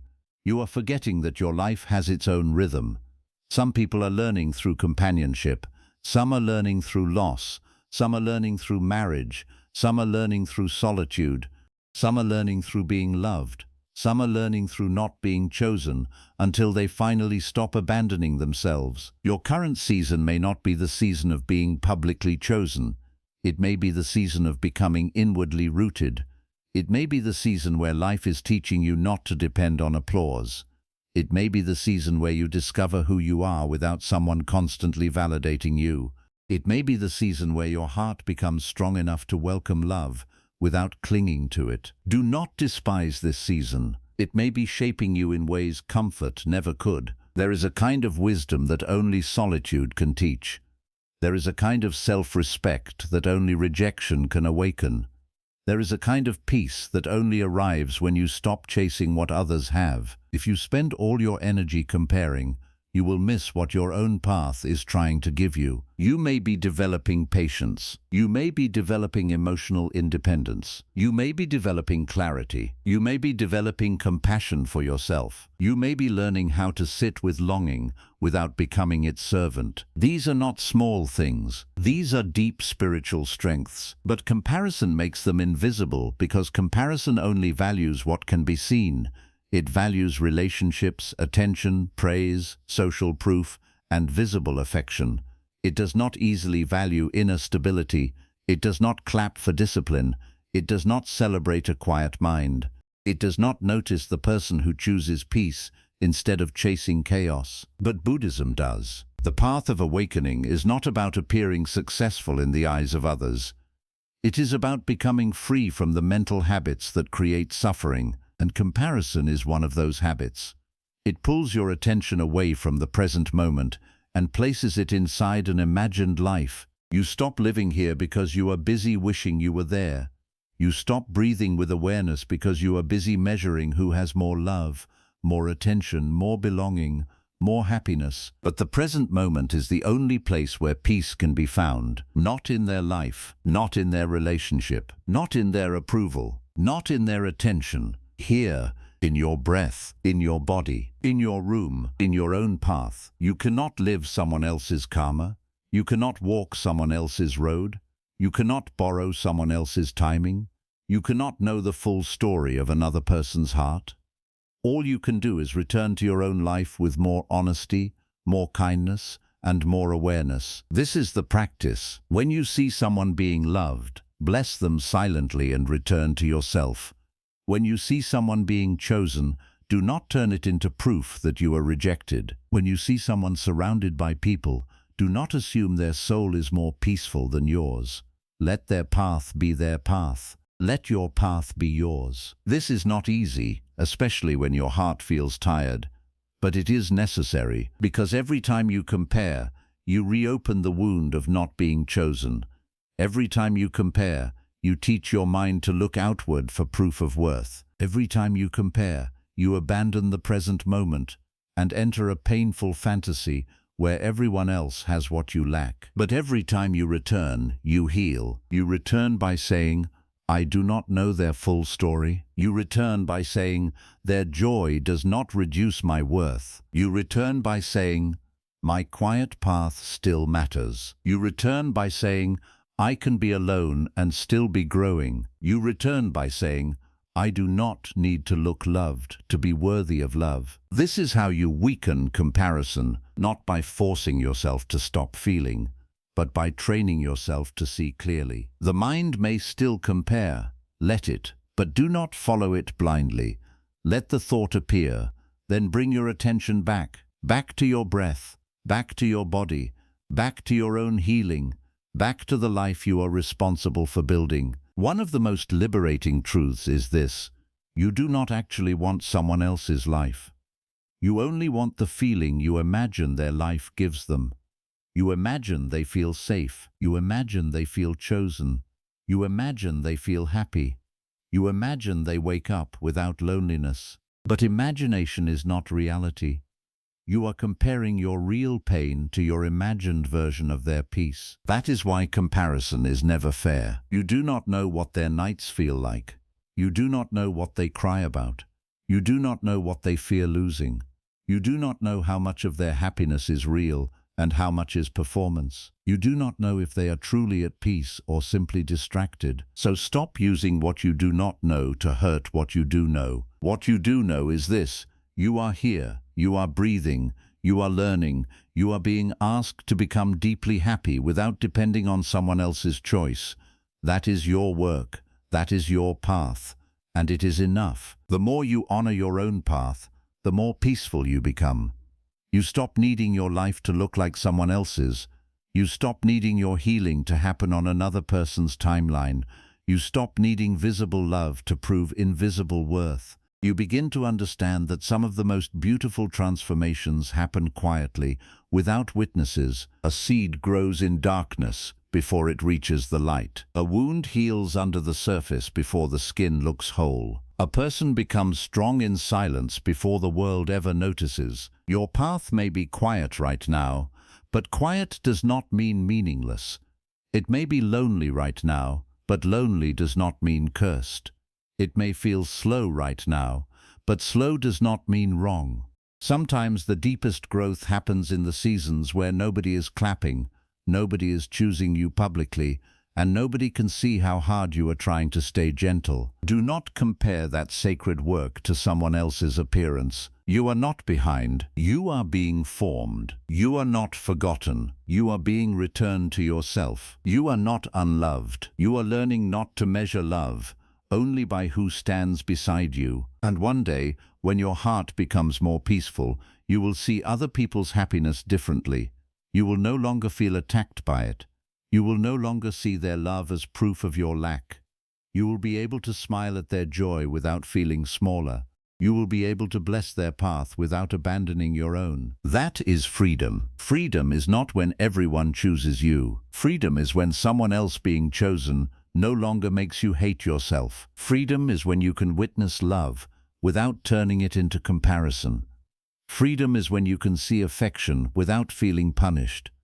Freedom is when you can walk your path with patience, even when it looks different from everyone else's. This is deep happiness, a happiness that does not depend on being ahead, a happiness that does not depend on being seen, a happiness that does not depend on having the same life as others. It is the happiness of trusting your own road, so stop comparing your path to people who look loved.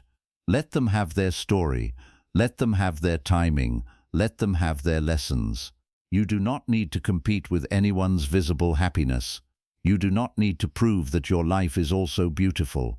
You do not need to rush into love just because others seem to have it. Return to your own breath. Return to your own practice. Return to your own quiet healing. The world may show you many lives that look more loved than yours, but no outer image can tell the full truth. And no one else's path can cancel the value of your own. Your life is still sacred. Your heart is still worthy. Your silence is still teaching you. Your loneliness is still shaping you. Your path is still unfolding. Walk it with dignity. Walk it without comparison. Walk it knowing that deep happiness is not found by looking at who chooses others. It is found by finally choosing peace within yourself. 8. Practice loving without possessing. One of the hardest lessons the heart must learn is how to love without trying to own. Because when you care for someone deeply, the mind does something very subtle. It begins to believe that because your feelings are strong, the person must belong to you in some way. Their attention should come to you, their time should belong to you, their loyalty should be guaranteed, their heart should move according to your hope.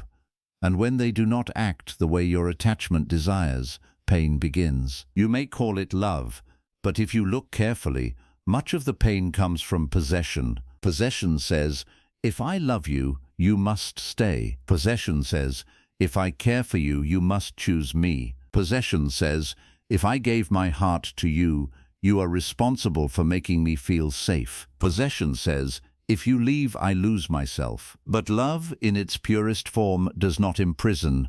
Love does not beg someone to become a medicine for your inner emptiness. Love does not turn another human being into property. Love does not say, you must exist only in the way I need, or I cannot be peaceful. That is not love. That is attachment wearing the clothes of love. Buddhism teaches us to look deeply into attachment, because attachment often hides inside beautiful emotions. It can hide inside affection. It can hide inside loyalty. It can hide inside the words, I just care too much. But caring becomes suffering when it turns into clinging. The heart becomes tight. The mind becomes restless. You begin to watch every movement of the other person. You want to know where they are, who they speak to, why they changed, why they did not respond, why they seem distant, why they do not love you in exactly the way you imagined. Slowly, love stops feeling like peace. It becomes fear. Fear of losing them. Fear of being replaced. Fear of not being enough. Fear that their freedom will take them away from you. And when fear enters love, the heart begins to grip. It tries to control what cannot be controlled. It tries to hold a person the way a hand holds sand. But the tighter the grip becomes, the more the sand slips away. This is why loving without possessing is such a powerful practice. It teaches you that people are not objects placed in your life to complete you. They are living beings with their own mind, their own karma, their own wounds, their own desires, their own confusion, their own timing, and their own path. They may walk with you for a season. They may love you for a while. They may teach you something important. They may awaken parts of your heart that were asleep, but they are never truly yours to control. This truth can hurt at first, because the wounded heart wants guarantees. It wants to know, will they stay forever? Will they choose me always? Will they never change? Will they never leave? Will they never hurt me? But life does not give these guarantees. Everything is changing. Feelings change. Circumstances change. People change. Bodies change. Priorities change.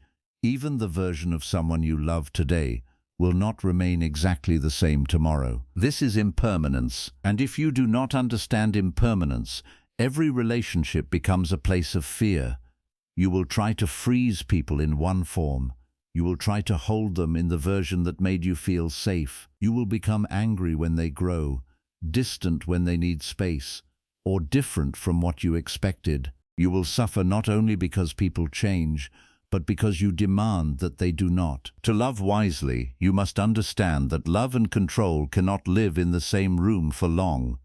When control enters, love becomes heavy, it becomes pressure, it becomes anxiety, it becomes a contract written by fear.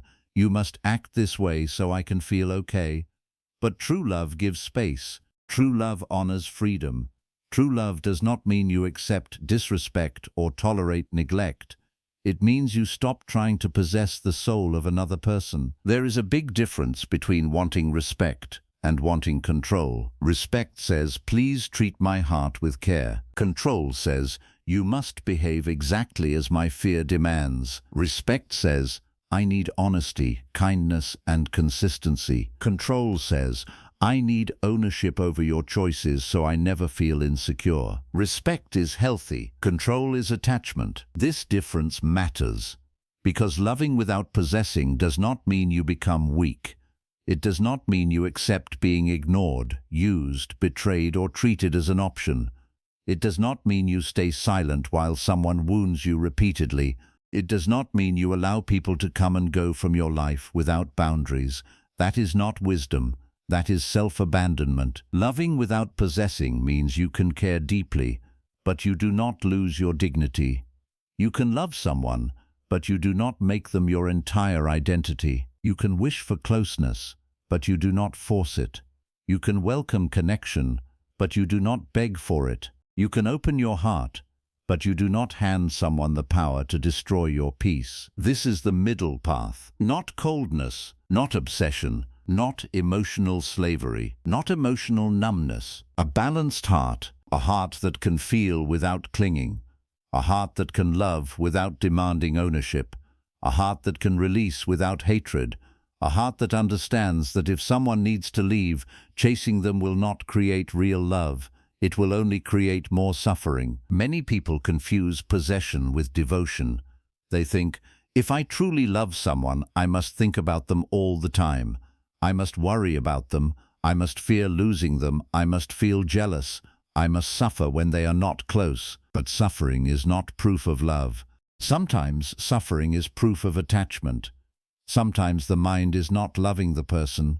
It is holding on to the feeling of being needed, the fantasy of being chosen, the hope of being saved from loneliness. True love is much cleaner than that. True love says, I care for you, but I will not imprison you. True love says, I value you, but I will not make you responsible for my entire happiness. True love says, I enjoy your presence, but I will not collapse in your absence. True love says, I will meet you with kindness, but I will not abandon myself to keep you. This is a higher kind of love. It is not the love of hunger.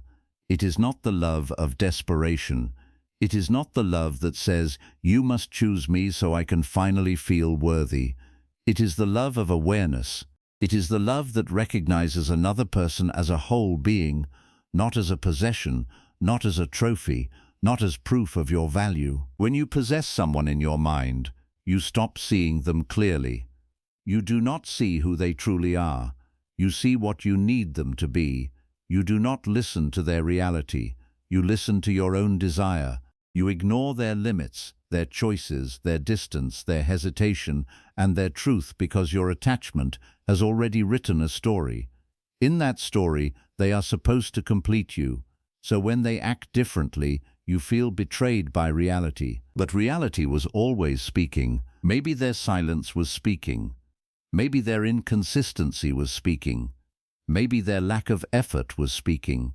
Maybe their inability to choose you clearly was speaking. Maybe their emotional distance was speaking. But attachment does not listen. Attachment keeps saying, no, they are mine. This must work. They must become what I imagined. This is why possession creates blindness. You stop loving the real person and start clinging to an imagined version. You love their potential. You love the future you created in your head. You love how they made you feel in the beginning. You love the idea that if they chose you, your old wound would finally heal. But you may not be loving the truth of who they are now. To practice loving without possessing, you must return to truth. Ask yourself gently, am I loving this person, or am I trying to own their attention? Ask, do I want their happiness, or do I only want them to behave in a way that reduces my fear? Ask, can I care for them without making their choices a reflection of my worth? Ask, can I accept reality, or am I only attached to fantasy? These questions can be uncomfortable because they reveal the hidden parts of the heart, but they are necessary. Without honesty, love becomes a beautiful prison. With honesty, love becomes a path of awakening. Sometimes the most loving thing you can do is allow someone to be who they are, even if who they are cannot meet your needs. Sometimes the most loving thing you can do is stop trying to force closeness where there is no peace. Sometimes the most loving thing you can do is release the demand that another person must become the answer to your loneliness. This release is not failure, it is wisdom, because love without freedom becomes control, and control eventually becomes suffering. You cannot force someone to choose you with their whole heart. You cannot force someone to value you through pressure. You cannot force someone to stay emotionally present when their heart is elsewhere. You may gain their body, their reply, their temporary attention, or their guilty presence, but you will not gain true love. True love cannot be forced. It must be freely given. And if it is not freely given, it cannot nourish you. A forced connection may calm your fear for a moment, but it will not bring deep peace. You will still wonder if they truly want to be there. You will still feel the distance. You will still sense the lack of sincerity. You will still be hungry because the heart knows the difference between someone who is present by love and someone who is present by pressure. So do not beg for what must be freely offered. Do not trap what must naturally choose you. Do not chase what only stays when you are running after it. The path of peace begins when you let people reveal themselves. Let them show you how they love. Let them show you how they choose. Let them show you how they communicate. Let them show you how much space they want in your life. Then believe what you see. Do not turn every small sign into a fantasy. Do not take one warm moment and use it to erase many cold ones. Do not keep calling confusion potential. Loving without possessing means you allow truth to matter more than desire. If someone loves you with clarity, receive it with gratitude. If someone cannot love you with clarity, release them with dignity. Do not punish them for being unable to become what you hoped. Do not punish yourself for wanting more. Simply see clearly. This person may not be your place of peace. This connection may not be the path your heart needs. This desire may be strong, but it does not have to become your suffering. There is a beautiful freedom in saying, I can love you, but I do not need to own you. I can care for you, but I do not need to control you. I can miss you, but I do not need to chase you. I can wish you well, but I do not need to keep standing where I am not chosen. This is not easy. The ego will resist it. The ego wants to be special. It wants to be the one they choose above all others. It wants confirmation. It wants victory. It wants the person who did not choose you to return and say, you were the one. The ego thinks this will heal everything, but the soul knows a deeper truth. Being chosen by someone else cannot replace the work of becoming whole within yourself. When you love without possessing, you stop making another person responsible for your spiritual emptiness. You stop saying, complete me. You begin to say, walk with me if your heart is clear, but I will remain whole even if you walk away. That is powerful. That is mature. That is the beginning of deep happiness, because deep happiness is not the happiness of holding someone tightly. It is the happiness of having a heart spacious enough to love without fear. A spacious heart does not panic every time someone needs space. It does not turn every silence into rejection. It does not turn every change into disaster. It does not demand constant proof. It knows that love is meaningful, but it is not the only source of life. It knows that connection is beautiful, but inner peace is sacred.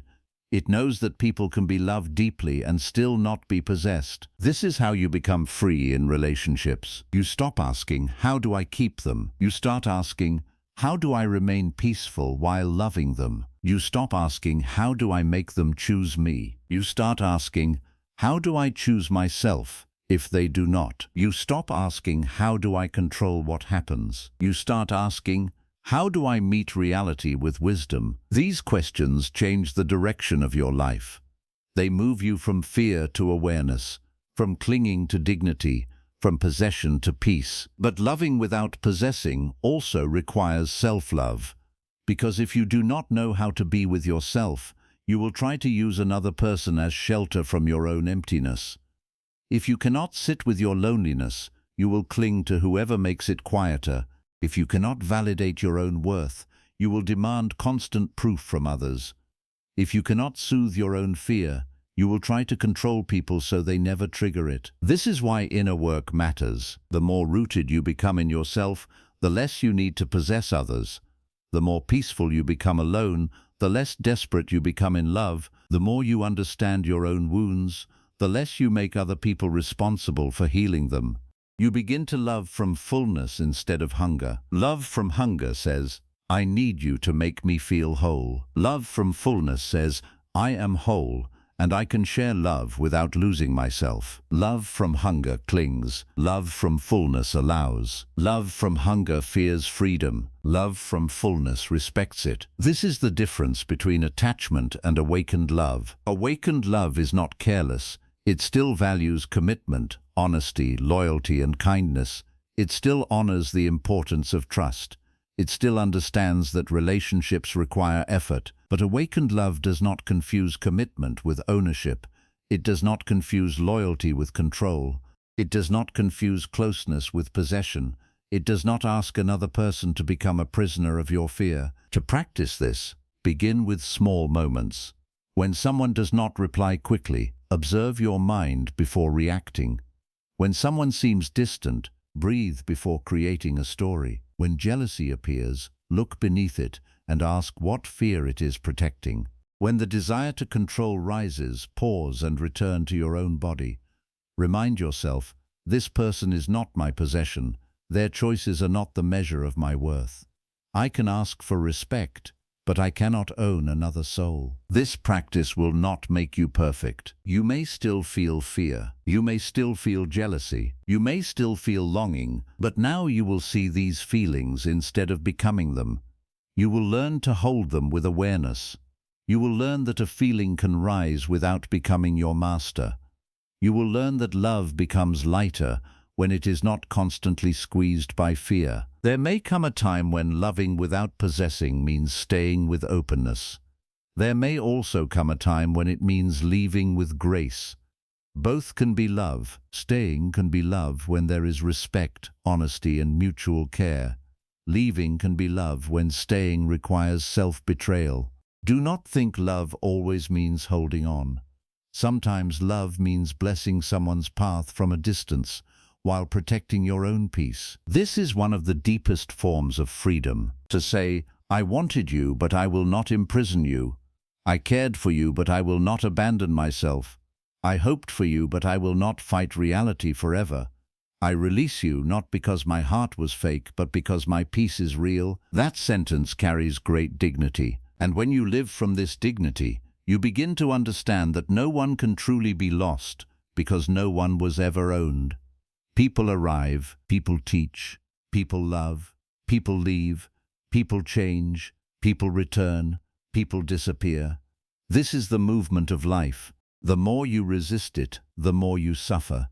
The more you understand it, the more peaceful you become. Impermanence is not here to make love meaningless. It is here to make love sacred. Because when you understand that nothing can be possessed forever, you stop wasting the present moment with fear. You appreciate people while they are here. You speak kindly. You listen deeply. You love sincerely. But you do not turn love into a cage. You do not ruin the beauty of connection by trying to control its every breath. You let love breathe. And if love stays, you receive it with gratitude. If love leaves, you release it with wisdom. If love changes, you meet the change with awareness. If love ends, you do not let the ending destroy the value of what was real. This is how the heart becomes mature, not by never feeling pain, but by no longer turning pain into possession, not by never wanting someone, but by no longer making wanting into a command, not by rejecting love, but by purifying love from fear. So practice loving without possessing. Love people as living beings, not as proof of your worth. Let them be free, and let yourself be free too. Do not use love as a chain. Do not use affection as control. Do not use your pain as a reason to own another person's life. Care deeply, but hold lightly. Give sincerely, but do not beg. Welcome closeness, but do not worship it. Respect freedom, but do not accept disrespect. This balance is the path, and when you learn it, something inside you becomes peaceful in a way that chasing could never create. You no longer need to grip people tightly to feel safe. You no longer need to own someone's attention to feel valuable. You no longer need to control love to trust your own life. You can love and still breathe. You can care and still remain centered. You can lose and still remain whole. And this is the deep happiness Buddhism points toward, a heart open enough to love, wise enough not to cling, and strong enough to release what was never yours to possess. 9. Return to the present moment. The mind suffers most when it leaves the present moment and starts living in places that no longer exist, or places that have not yet arrived. It goes back to the past and asks, why did they not choose me? Then it runs into the future and asks, what if no one ever chooses me? Between these two thoughts, the heart becomes exhausted, not because this moment is always unbearable, but because the mind keeps dragging this moment into old pain and imagined fear. This is why returning to the present moment is one of the most powerful lessons in Buddhism, because most of your suffering is not happening in the moment itself. It is happening in the story the mind is telling about the moment. Right now you may be sitting in a quiet room. Right now you may be breathing. Right now your body may be safe. Right now there may be no one attacking you, no one rejecting you in front of you, no one taking anything from you, but the mind brings back old messages, old memories, old wounds, old silence, old rejection, and suddenly the body feels as if the pain is happening again. This is the power of the mind. It can take a moment that is calm and fill it with ghosts. It can take a quiet evening and turn it into a courtroom where you judge yourself for not being chosen. It can take one empty notification screen and create a whole story about being unwanted. It can take someone's absence and make it feel like a permanent sentence on your worth. It can take a memory and make your heart suffer as if the past is still alive. But the past is not alive in the same way. It is alive only when your attention keeps feeding it. This does not mean the pain was not real. It does not mean what happened did not matter. It does not mean you should pretend you were not hurt. But Buddhism teaches that pain becomes suffering when the mind keeps returning to it without awareness. The event may have ended, but the mind keeps replaying it. The person may have left, but the mind keeps inviting them back inside. The moment may have passed, but the heart keeps living as if it is still standing there, waiting to be chosen. This is why you must return. Return to where life actually is. Life is not in the message they did not send yesterday. Life is not in the explanation you never received. Life is not in the imagined future where you are alone forever. Life is not in the fantasy where they finally realize your value and come back. Life is here, in this breath, in this body, in this simple moment. And the more you return to here, the less power the mind has to keep you trapped there. The present moment is not always exciting. It may not give you the emotional drama your mind is used to. It may not feel as intense as longing. It may not feel as addictive as remembering someone. It may not feel as powerful as hoping they return. But the present moment has something deeper than excitement. It has stability. It has truth. It has space. It has the possibility of peace. Attachment pulls you away from now. It says, think about them again. Awareness brings you back. It says, feel your breath. Attachment says, replay what happened. Awareness says, notice your body. Attachment says, imagine what could have been. Awareness says, return to what is. This is the practice. Not once, again and again. Every time the mind runs away, you gently bring it back. Not with anger, not with shame, not by saying, why am I still thinking about this, but with patience. The mind has been trained for a long time to chase, remember, fear, compare and crave. It will not become calm in one day. You must train it the way you would guide a child back from danger, firmly, but gently. When you are hurt because someone did not choose you, the present moment can feel too quiet. The mind wants noise because noise distracts it from grief. It wants to scroll, it wants to check, it wants to imagine, it wants to send a message, it wants to find signs, it wants to compare your life with others. It wants to keep moving because stillness feels like emptiness. But stillness is not emptiness. Stillness is where you finally meet yourself. At first, that meeting may be uncomfortable. When you stop running, you may feel the sadness more clearly. You may feel the loneliness in your chest. You may feel the ache of being unseen. You may feel the fear that you are not enough. This is why many people avoid the present moment. They think presence means peace will appear immediately, but sometimes presence first reveals the pain you have been hiding from. This is not failure. This is healing beginning. You cannot heal what you refuse to feel. You cannot understand what you keep escaping. You cannot become free from a wound while constantly covering it with distraction. The present moment may show you your pain, but it also gives you the space to hold that pain with awareness instead of being controlled by it. When sadness appears, say quietly, sadness is here. When loneliness appears, say, loneliness is here. When longing appears, say, longing is here. When fear appears, say, fear is here. This simple naming changes everything. You stop becoming the emotion and begin observing it. You are no longer saying, I am broken. You are saying, pain is moving through me. You are no longer saying, I am unwanted. You are saying, the thought of being unwanted is present. This creates distance between you and the suffering, and in that distance, wisdom can breathe. The present moment teaches you that emotions are not permanent. They rise, they stay for a while, and they pass. But when the mind adds a story, the emotion stays longer. Sadness becomes identity. Loneliness becomes destiny. Rejection becomes self-hatred. But if you observe the feeling without feeding the story, it begins to change. It may still hurt, but it becomes softer.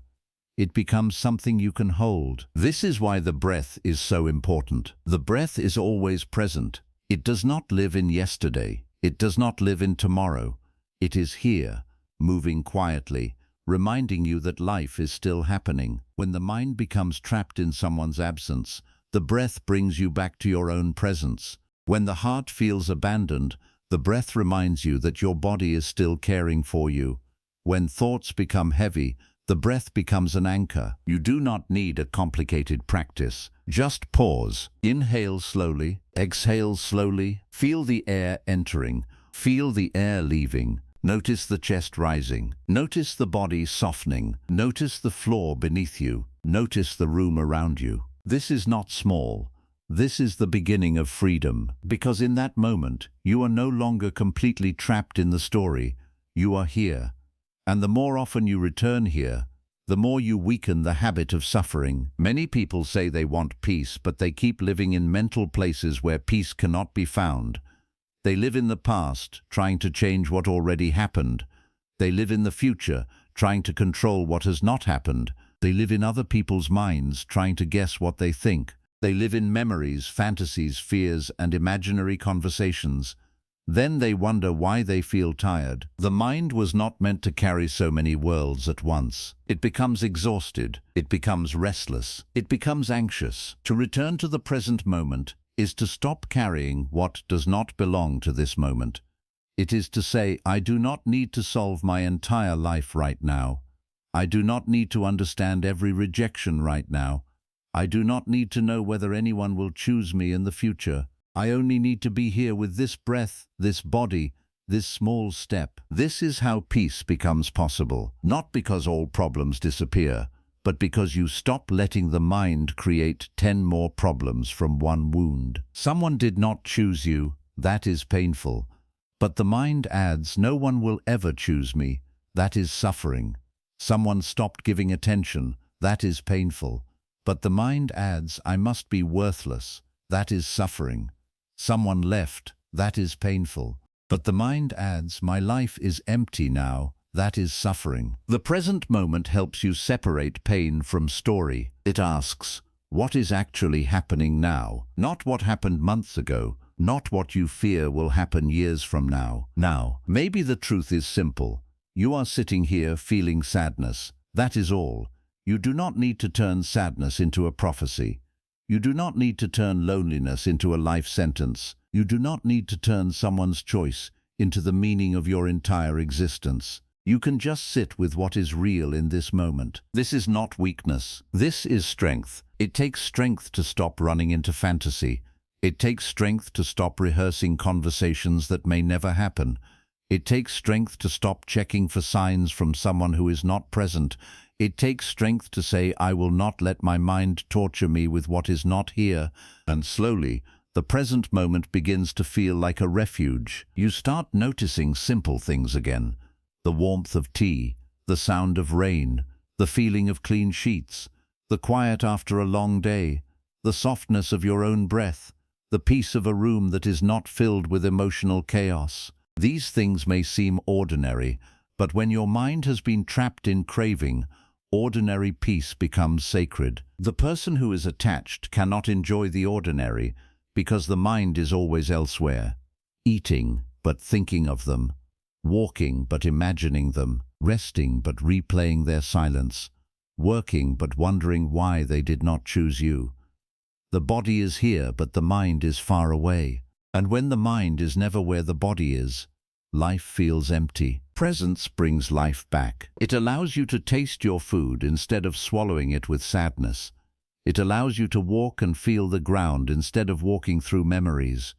It allows you to rest without turning the bed into a place of overthinking. It allows you to hear silence without filling it with self-attack. It allows you to live the life that is still here instead of worshipping the life that did not happen. This is very important.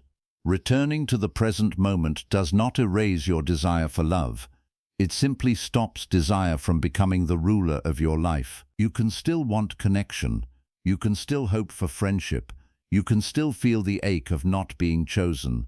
But now, you do not let that ache steal every moment from you.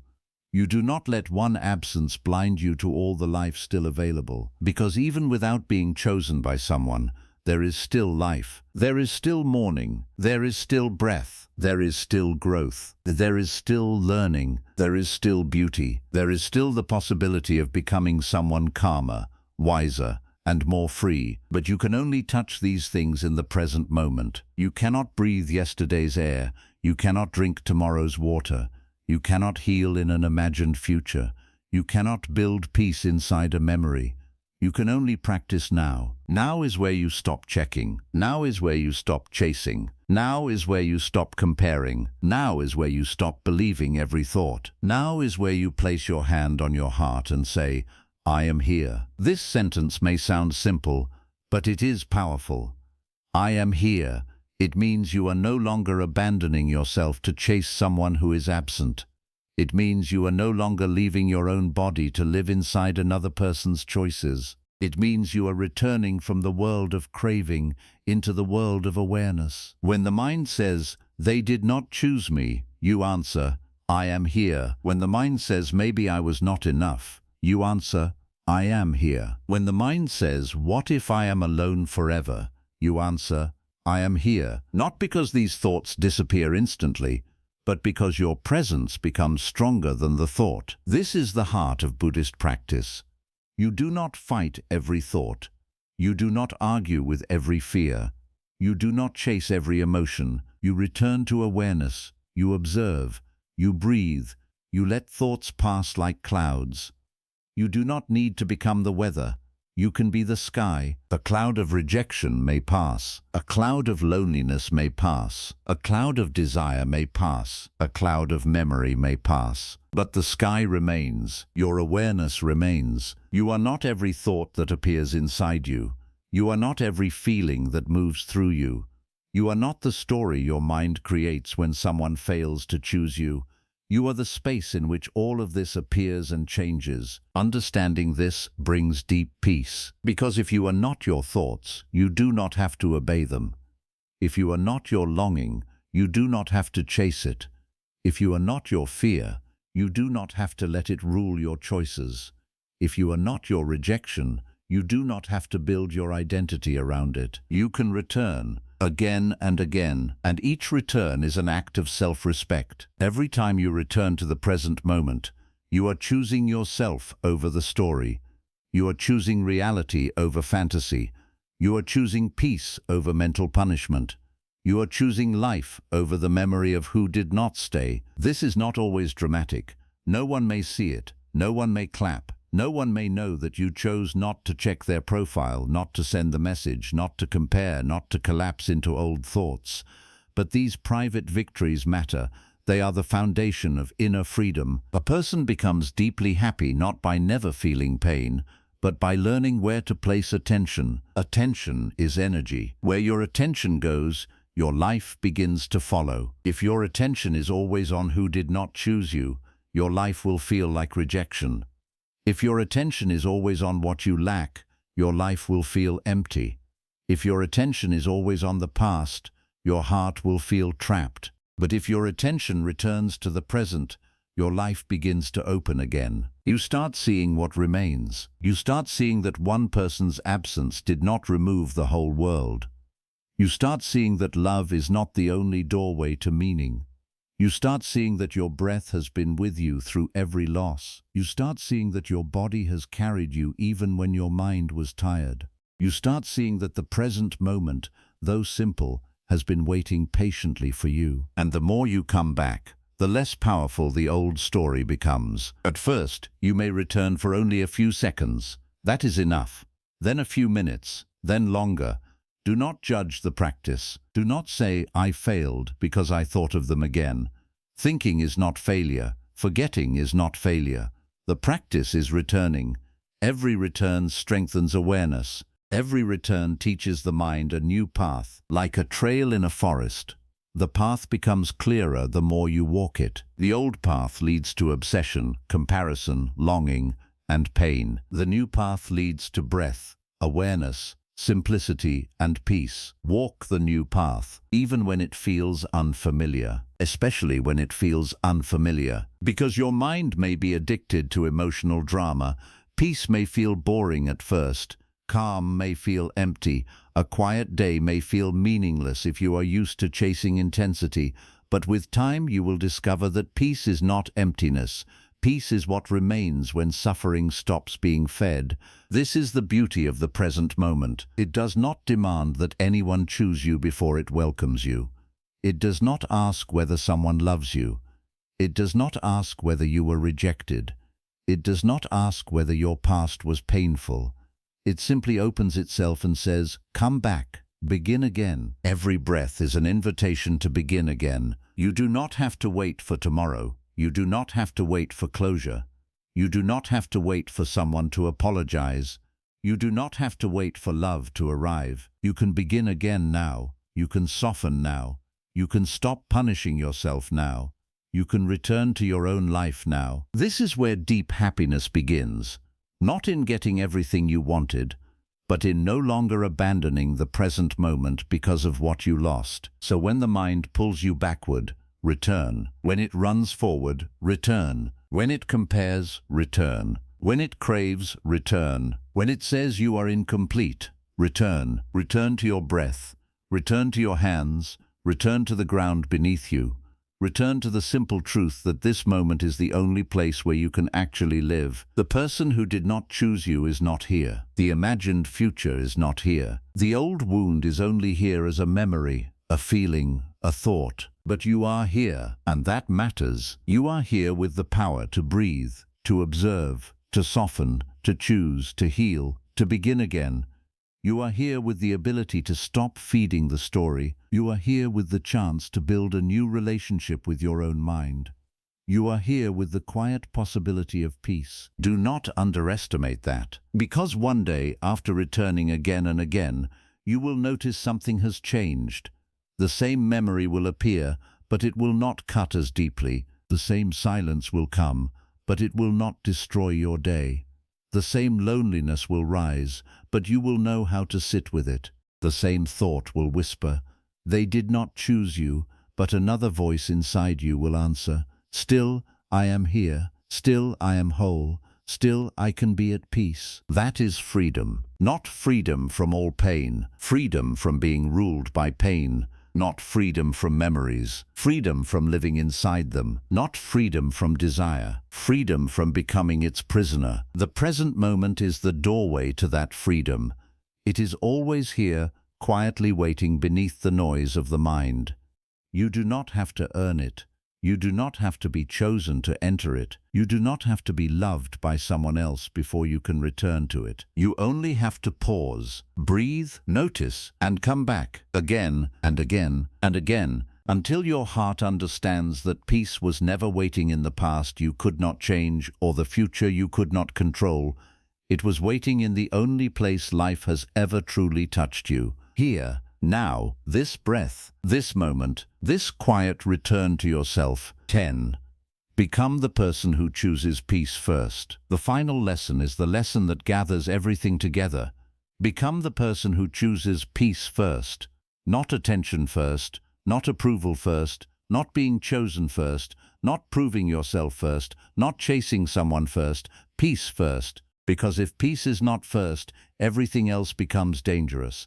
Love becomes desperation, friendship becomes dependence, attention becomes addiction, rejection becomes destruction, and silence becomes unbearable. Most people do not choose peace first.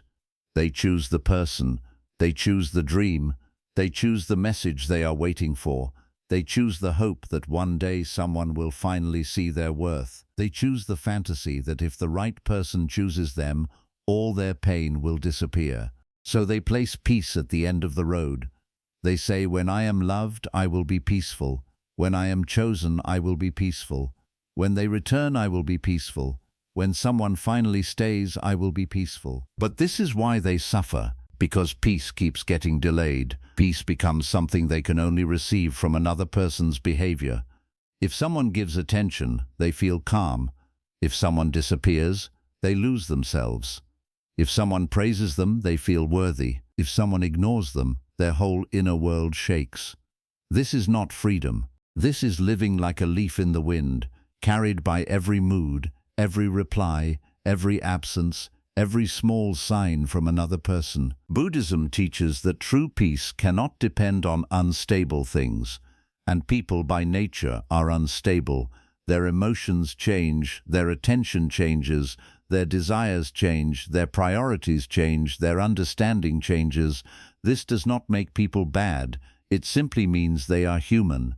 If you build your entire happiness on human attention, your happiness will always be shaking, not because love is wrong, but because anything outside you can change at any moment. This is why you must become the person who chooses peace first. Choosing peace first means you stop asking, "Who will choose me today?" and start asking, "What will I choose today?" Will I choose calm over overthinking? Will I choose dignity over chasing? Will I choose awareness over fantasy? Will I choose the present moment over old memories? Will I choose self-respect over crumbs of affection? Will I choose a quiet mind over emotional chaos? This is where your power returns. Because when you wait for others to choose you, you feel helpless. You wait for their message, their decision, their interest, their approval, their love, their apology, their recognition. But when you choose peace first, you stop making other people the center of your life. You still care, but you do not collapse. You still love, but you do not cling.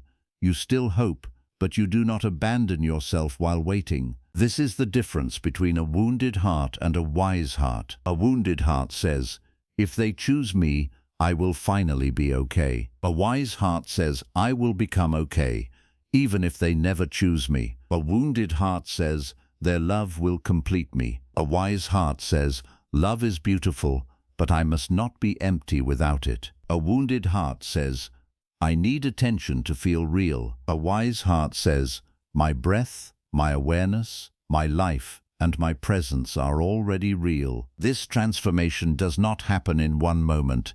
It happens through practice. Every day gives you chances to choose peace first. When you wake up and feel the desire to check whether someone messaged you, you can pause and choose peace first. You can breathe before you look. You can begin the morning with yourself instead of immediately handing your mood to another person. You can remind your heart, my day does not belong to their attention. When you feel the urge to chase someone who has been distant, you can choose peace first. You can ask, will this bring me calm, or will it reopen the wound? You can notice whether your action is coming from love or fear. You can see whether you are reaching out with dignity or begging for proof that you matter. Choosing peace first does not always mean doing nothing. It means acting from awareness, not panic. When you see other people being loved, celebrated, chosen, or surrounded, you can choose peace first. You can bless their path without attacking your own.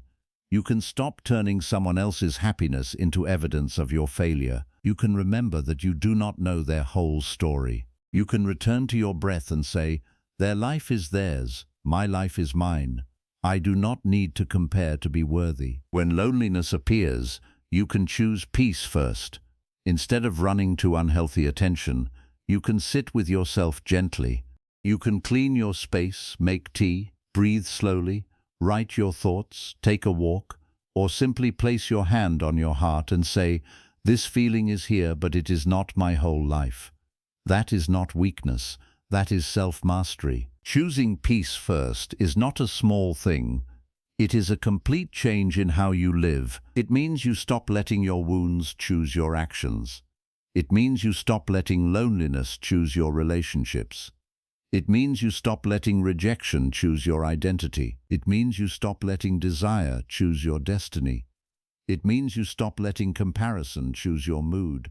You begin to live from a deeper place. This is very important because many people spend their whole lives being controlled by emotional hunger.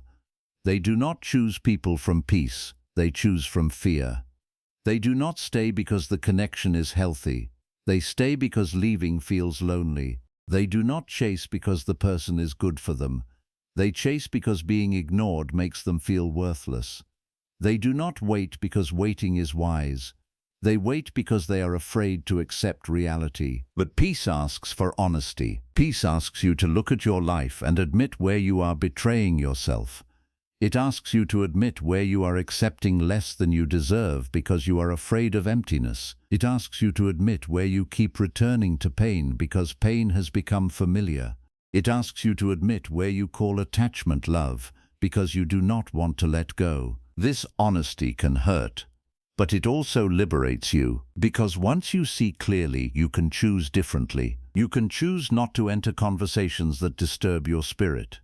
You can choose not to keep explaining yourself to people who already decided not to understand you. You can choose not to stay available for someone who only reaches for you when they are bored, lonely, or needing comfort. You can choose not to turn your life into a waiting room for someone who is not choosing you clearly. And you can do all of this without hatred. That is what makes peace powerful. Peace does not need revenge. Peace does not need to punish. Peace does not need to prove. Peace does not need to post, shout, or announce that it has moved on. Peace simply steps back from what creates suffering. Peace says, I do not need to win this. I need to be free. Peace says, I do not need them to regret losing me. I need to stop losing myself. Peace says, I do not need everyone to understand my silence. I need my own heart to rest. This is the person you are becoming. A person who no longer worships emotional intensity. A person who no longer mistakes anxiety for love. A person who no longer mistakes being chosen for being healed. A person who no longer mistakes attention for worth. A person who has suffered enough to understand that peace is not boring. Peace is sacred. At first, choosing peace may feel strange because chaos can become addictive. If you are used to chasing, calm feels empty. If you are used to overthinking, silence feels uncomfortable. If you are used to proving yourself, dignity feels unfamiliar. If you are used to being emotionally pulled by others, stability may feel like something is missing, but nothing is missing. The absence of chaos is not emptiness. It is peace. The absence of chasing is not failure. It is dignity. The absence of constant attention is not rejection. It is space, and in that space, you begin to meet yourself again. You begin to see how tired you were. Tired from waiting, tired from checking, tired from hoping, tired from interpreting every small sign, tired from loving people who gave you confusion, tired from asking why you were not enough, tired from making someone else's choice the center of your existence. Choosing peace first allows the body to exhale. It allows the heart to stop begging. It allows the mind to stop fighting reality. It allows the soul to return home. This does not mean you will never feel pain again. Choosing peace first does not make you emotionless. You may still miss someone. You may still feel sad when you are not chosen. You may still feel the ache of loneliness. You may still remember old moments and wish life had turned out differently. But now, pain does not become your master. You can feel pain and still choose not to chase. You can feel longing and still choose not to beg.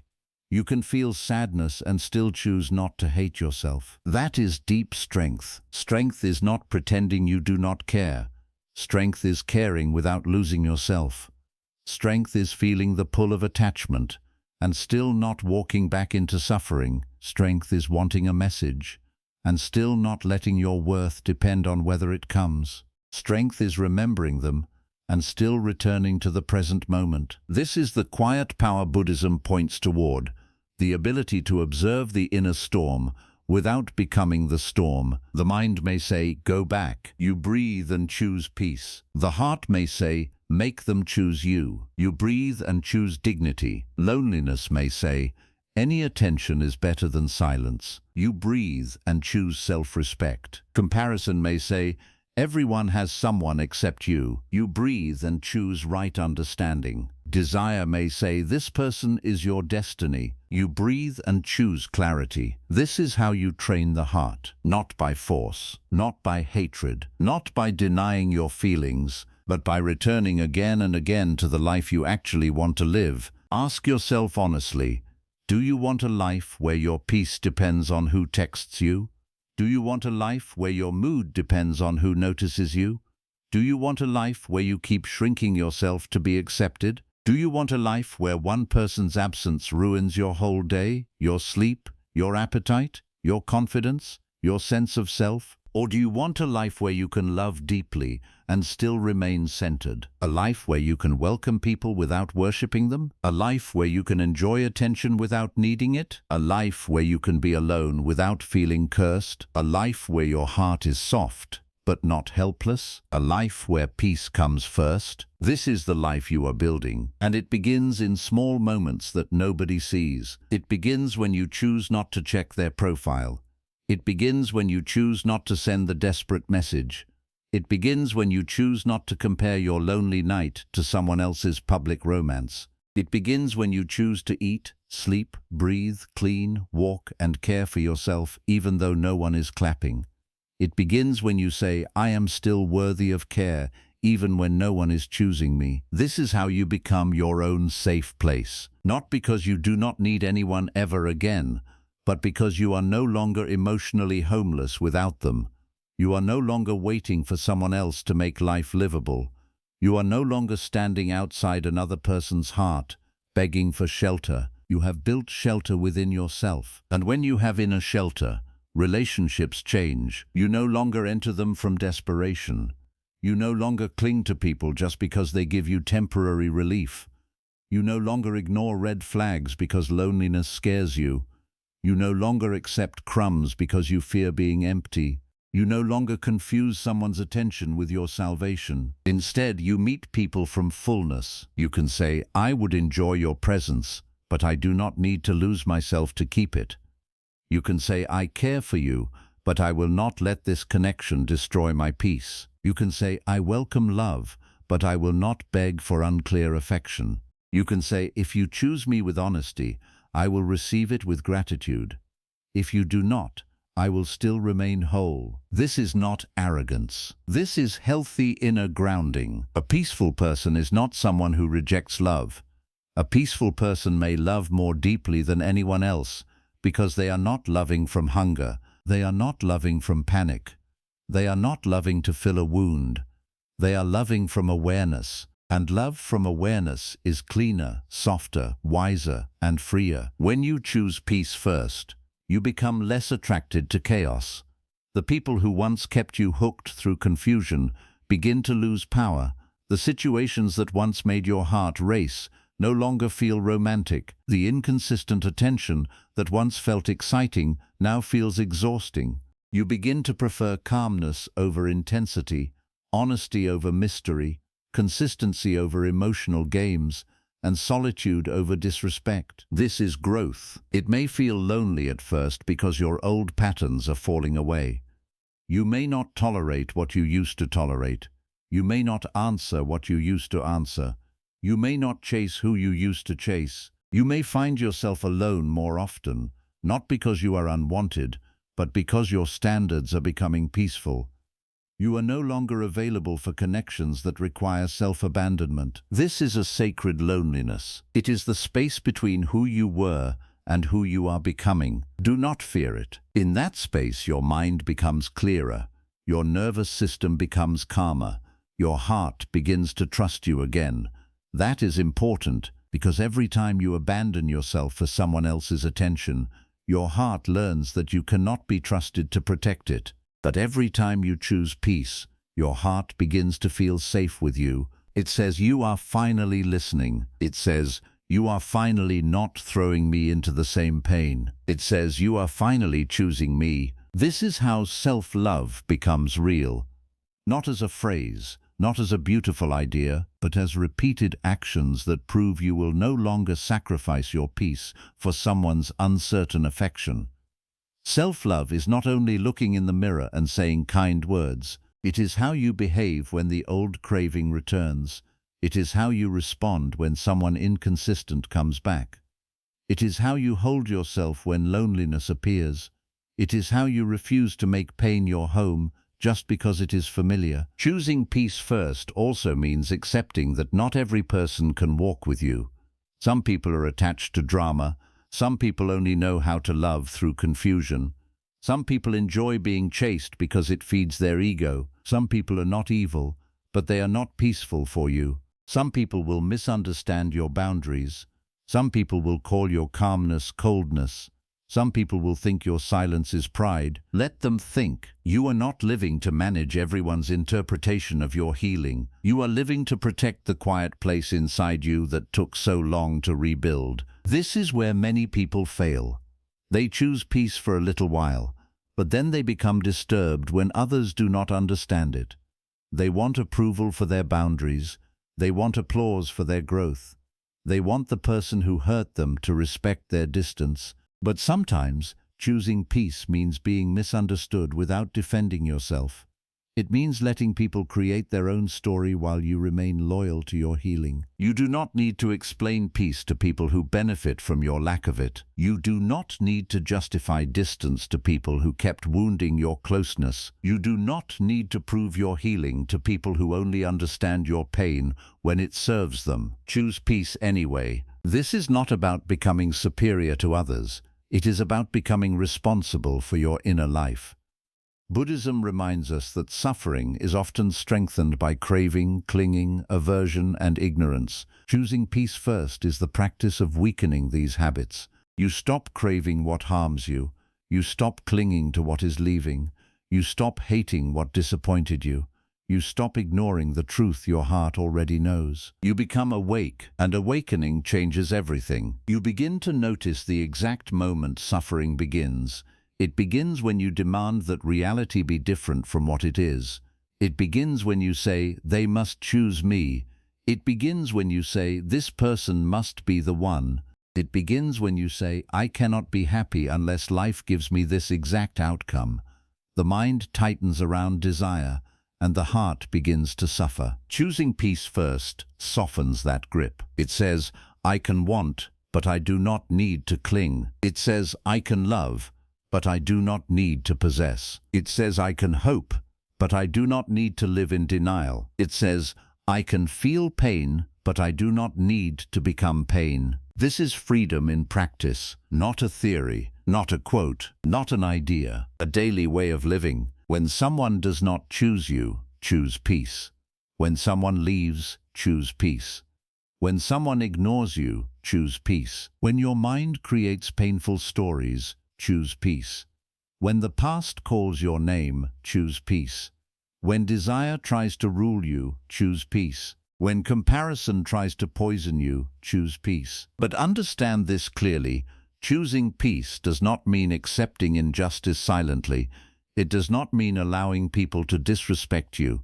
It does not mean pretending everything is fine when it is not. Sometimes choosing peace means speaking clearly. Sometimes it means setting boundaries. Sometimes it means ending a connection. Sometimes it means walking away. Sometimes it means resting. Sometimes it means forgiving. Sometimes it means no longer explaining. Peace is not passivity. Peace is wise action from a calm center. There is a difference between reacting from pain and responding from peace. Reacting from pain wants to hurt back, prove, chase, accuse, or collapse. Responding from peace looks at the situation clearly and chooses the action that protects dignity. Sometimes the action is soft, sometimes it is firm, but it does not come from chaos, it comes from awareness. This is the person you are becoming. Someone who can pause before reacting. Someone who can feel the wound but not speak from it immediately. Someone who can notice the craving but not obey it blindly. Someone who can be disappointed without becoming bitter. Someone who can be alone without becoming desperate. Someone who can lose attention without losing identity. This kind of person is deeply powerful, not loud powerful, quiet powerful. The kind of power that comes from no longer being easy to control. Because when your peace depends on attention, anyone can control you by giving or removing attention. When your peace depends on approval, anyone can control you by praising or criticizing you. When your peace depends on being chosen, anyone can control you by coming close or pulling away. But when you choose peace first, you become difficult to manipulate, not because you are hard, because you are centered. You can see the game without playing it. You can notice the inconsistency without chasing it. You can feel the temptation without surrendering to it. You can receive love without becoming enslaved by it. You can lose love without becoming destroyed by it. That is the deepest happiness, the happiness of being inwardly free. And one day you will realize that choosing peace first did not make your life smaller. It made your life wider. Before, your whole world may have revolved around one person's attention. Now, life opens again. You notice mornings. You notice your breath. You notice your own growth. You notice the dignity of silence. You notice that your heart can feel calm without being constantly chosen. You begin to understand that peace is not something you wait for after life becomes perfect. Peace is something you practice while life is imperfect. It is something you choose in the middle of loneliness, uncertainty, rejection, and change. It is not always easy, but it is always possible to return to it, even for one breath. And one breath is enough to begin. So become the person who chooses peace first. Before the message, before the apology, before the relationship, before the validation, before the applause, before the world understands you. Choose peace because your heart deserves rest now, not someday. Choose peace because you have spent enough nights overthinking people who were not thinking about your pain. Choose peace because you have given too much power to temporary attention. Choose peace because you are tired of losing yourself for people who are unsure about you. Choose peace because you are still here, still breathing, still learning, still capable of becoming whole. And remember, this does not mean no one will ever choose you. It means your happiness will not be held hostage until they do. Love may come, friendship may come, attention may come. The person may one day choose you with sincerity, clarity, and care. And if that happens, you will receive it from a stronger place. You will not need them to save you from yourself. You will not need them to prove your existence. You will not need them to become the only source of your joy. You will be able to love them freely because you are no longer empty without them. That is the beauty of choosing peace first. It prepares you for love without desperation. It prepares you for connection without clinging. It prepares you for joy without fear. It prepares you to be with people from wholeness instead of hunger. But even if no one chooses you today, you will not collapse. You will know how to return to yourself. You will know how to breathe through the silence. You will know how to stop the mind before it turns absence into self-hatred. You will know how to build a meaningful life without applause. You will know how to walk your path without comparison. You will know how to love without possession. You will know how to desire without being ruled by desire. You will know how to be free, and that is the true gift. Because the question is not only, will someone choose me? The deeper question is, will I choose peace even before anyone does? Will you choose peace when the phone is silent? Will you choose peace when the person you wanted chooses another path? Will you choose peace when your old wounds ask you to chase?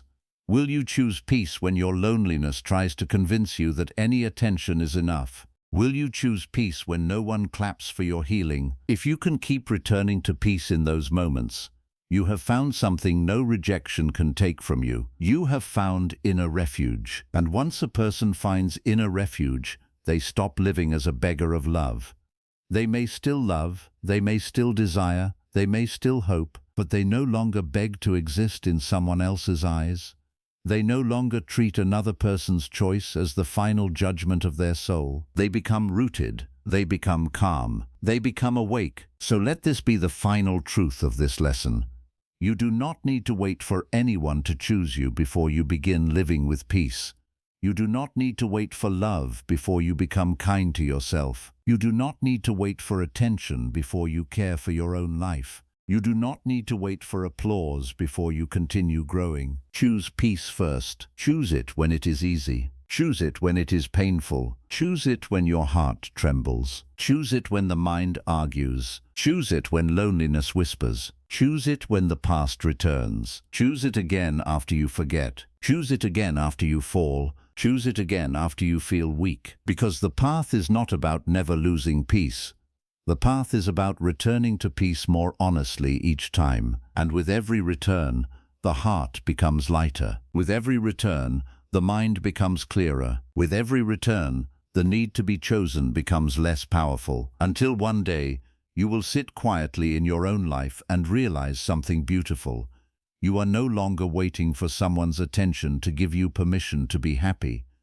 You are no longer asking the world to prove your worth. You are no longer standing outside another person's heart, hoping they will finally open the door. You have opened your own. You have entered your own life. You have chosen your own peace. And that is the moment you become deeply happy, not because everyone chose you, but because you finally stopped abandoning yourself. So if no one chooses you today, do not let your heart become small. Do not sit in the darkness believing you were forgotten. Do not measure your soul by the people who left, the messages that never came, or the attention that disappeared. The Buddha's path teaches you something the world often forgets. Peace is not given by people. Peace is discovered when you stop begging outside and finally return within. You may walk alone for a season. You may heal without applause. You may grow in silence where no one sees your pain, your discipline, or your quiet victories. But this does not mean your life is empty. It means your soul is learning a deeper freedom, because the person who can sit alone without hating themselves has found a strength the crowd may never understand. The person who can love without clinging, desire without collapsing, and lose without becoming bitter has already touched a rare kind of happiness. So stop waiting for someone's choice to become the proof of your worth. Stop standing outside closed doors. Stop chasing attention that only makes your heart hungry again. Come back to your breath. Come back to your peace. Come back to yourself. One day love may come. Friendship may come. Someone may choose you with honesty and care. But until that day, do not pause your life. Do not delay your happiness. Do not abandon the person who has been with you through every lonely night. Yourself. Because the deepest happiness is not when the world finally chooses you. It is when you become so rooted, so calm, and so awake that even if no one chooses you, you still choose peace.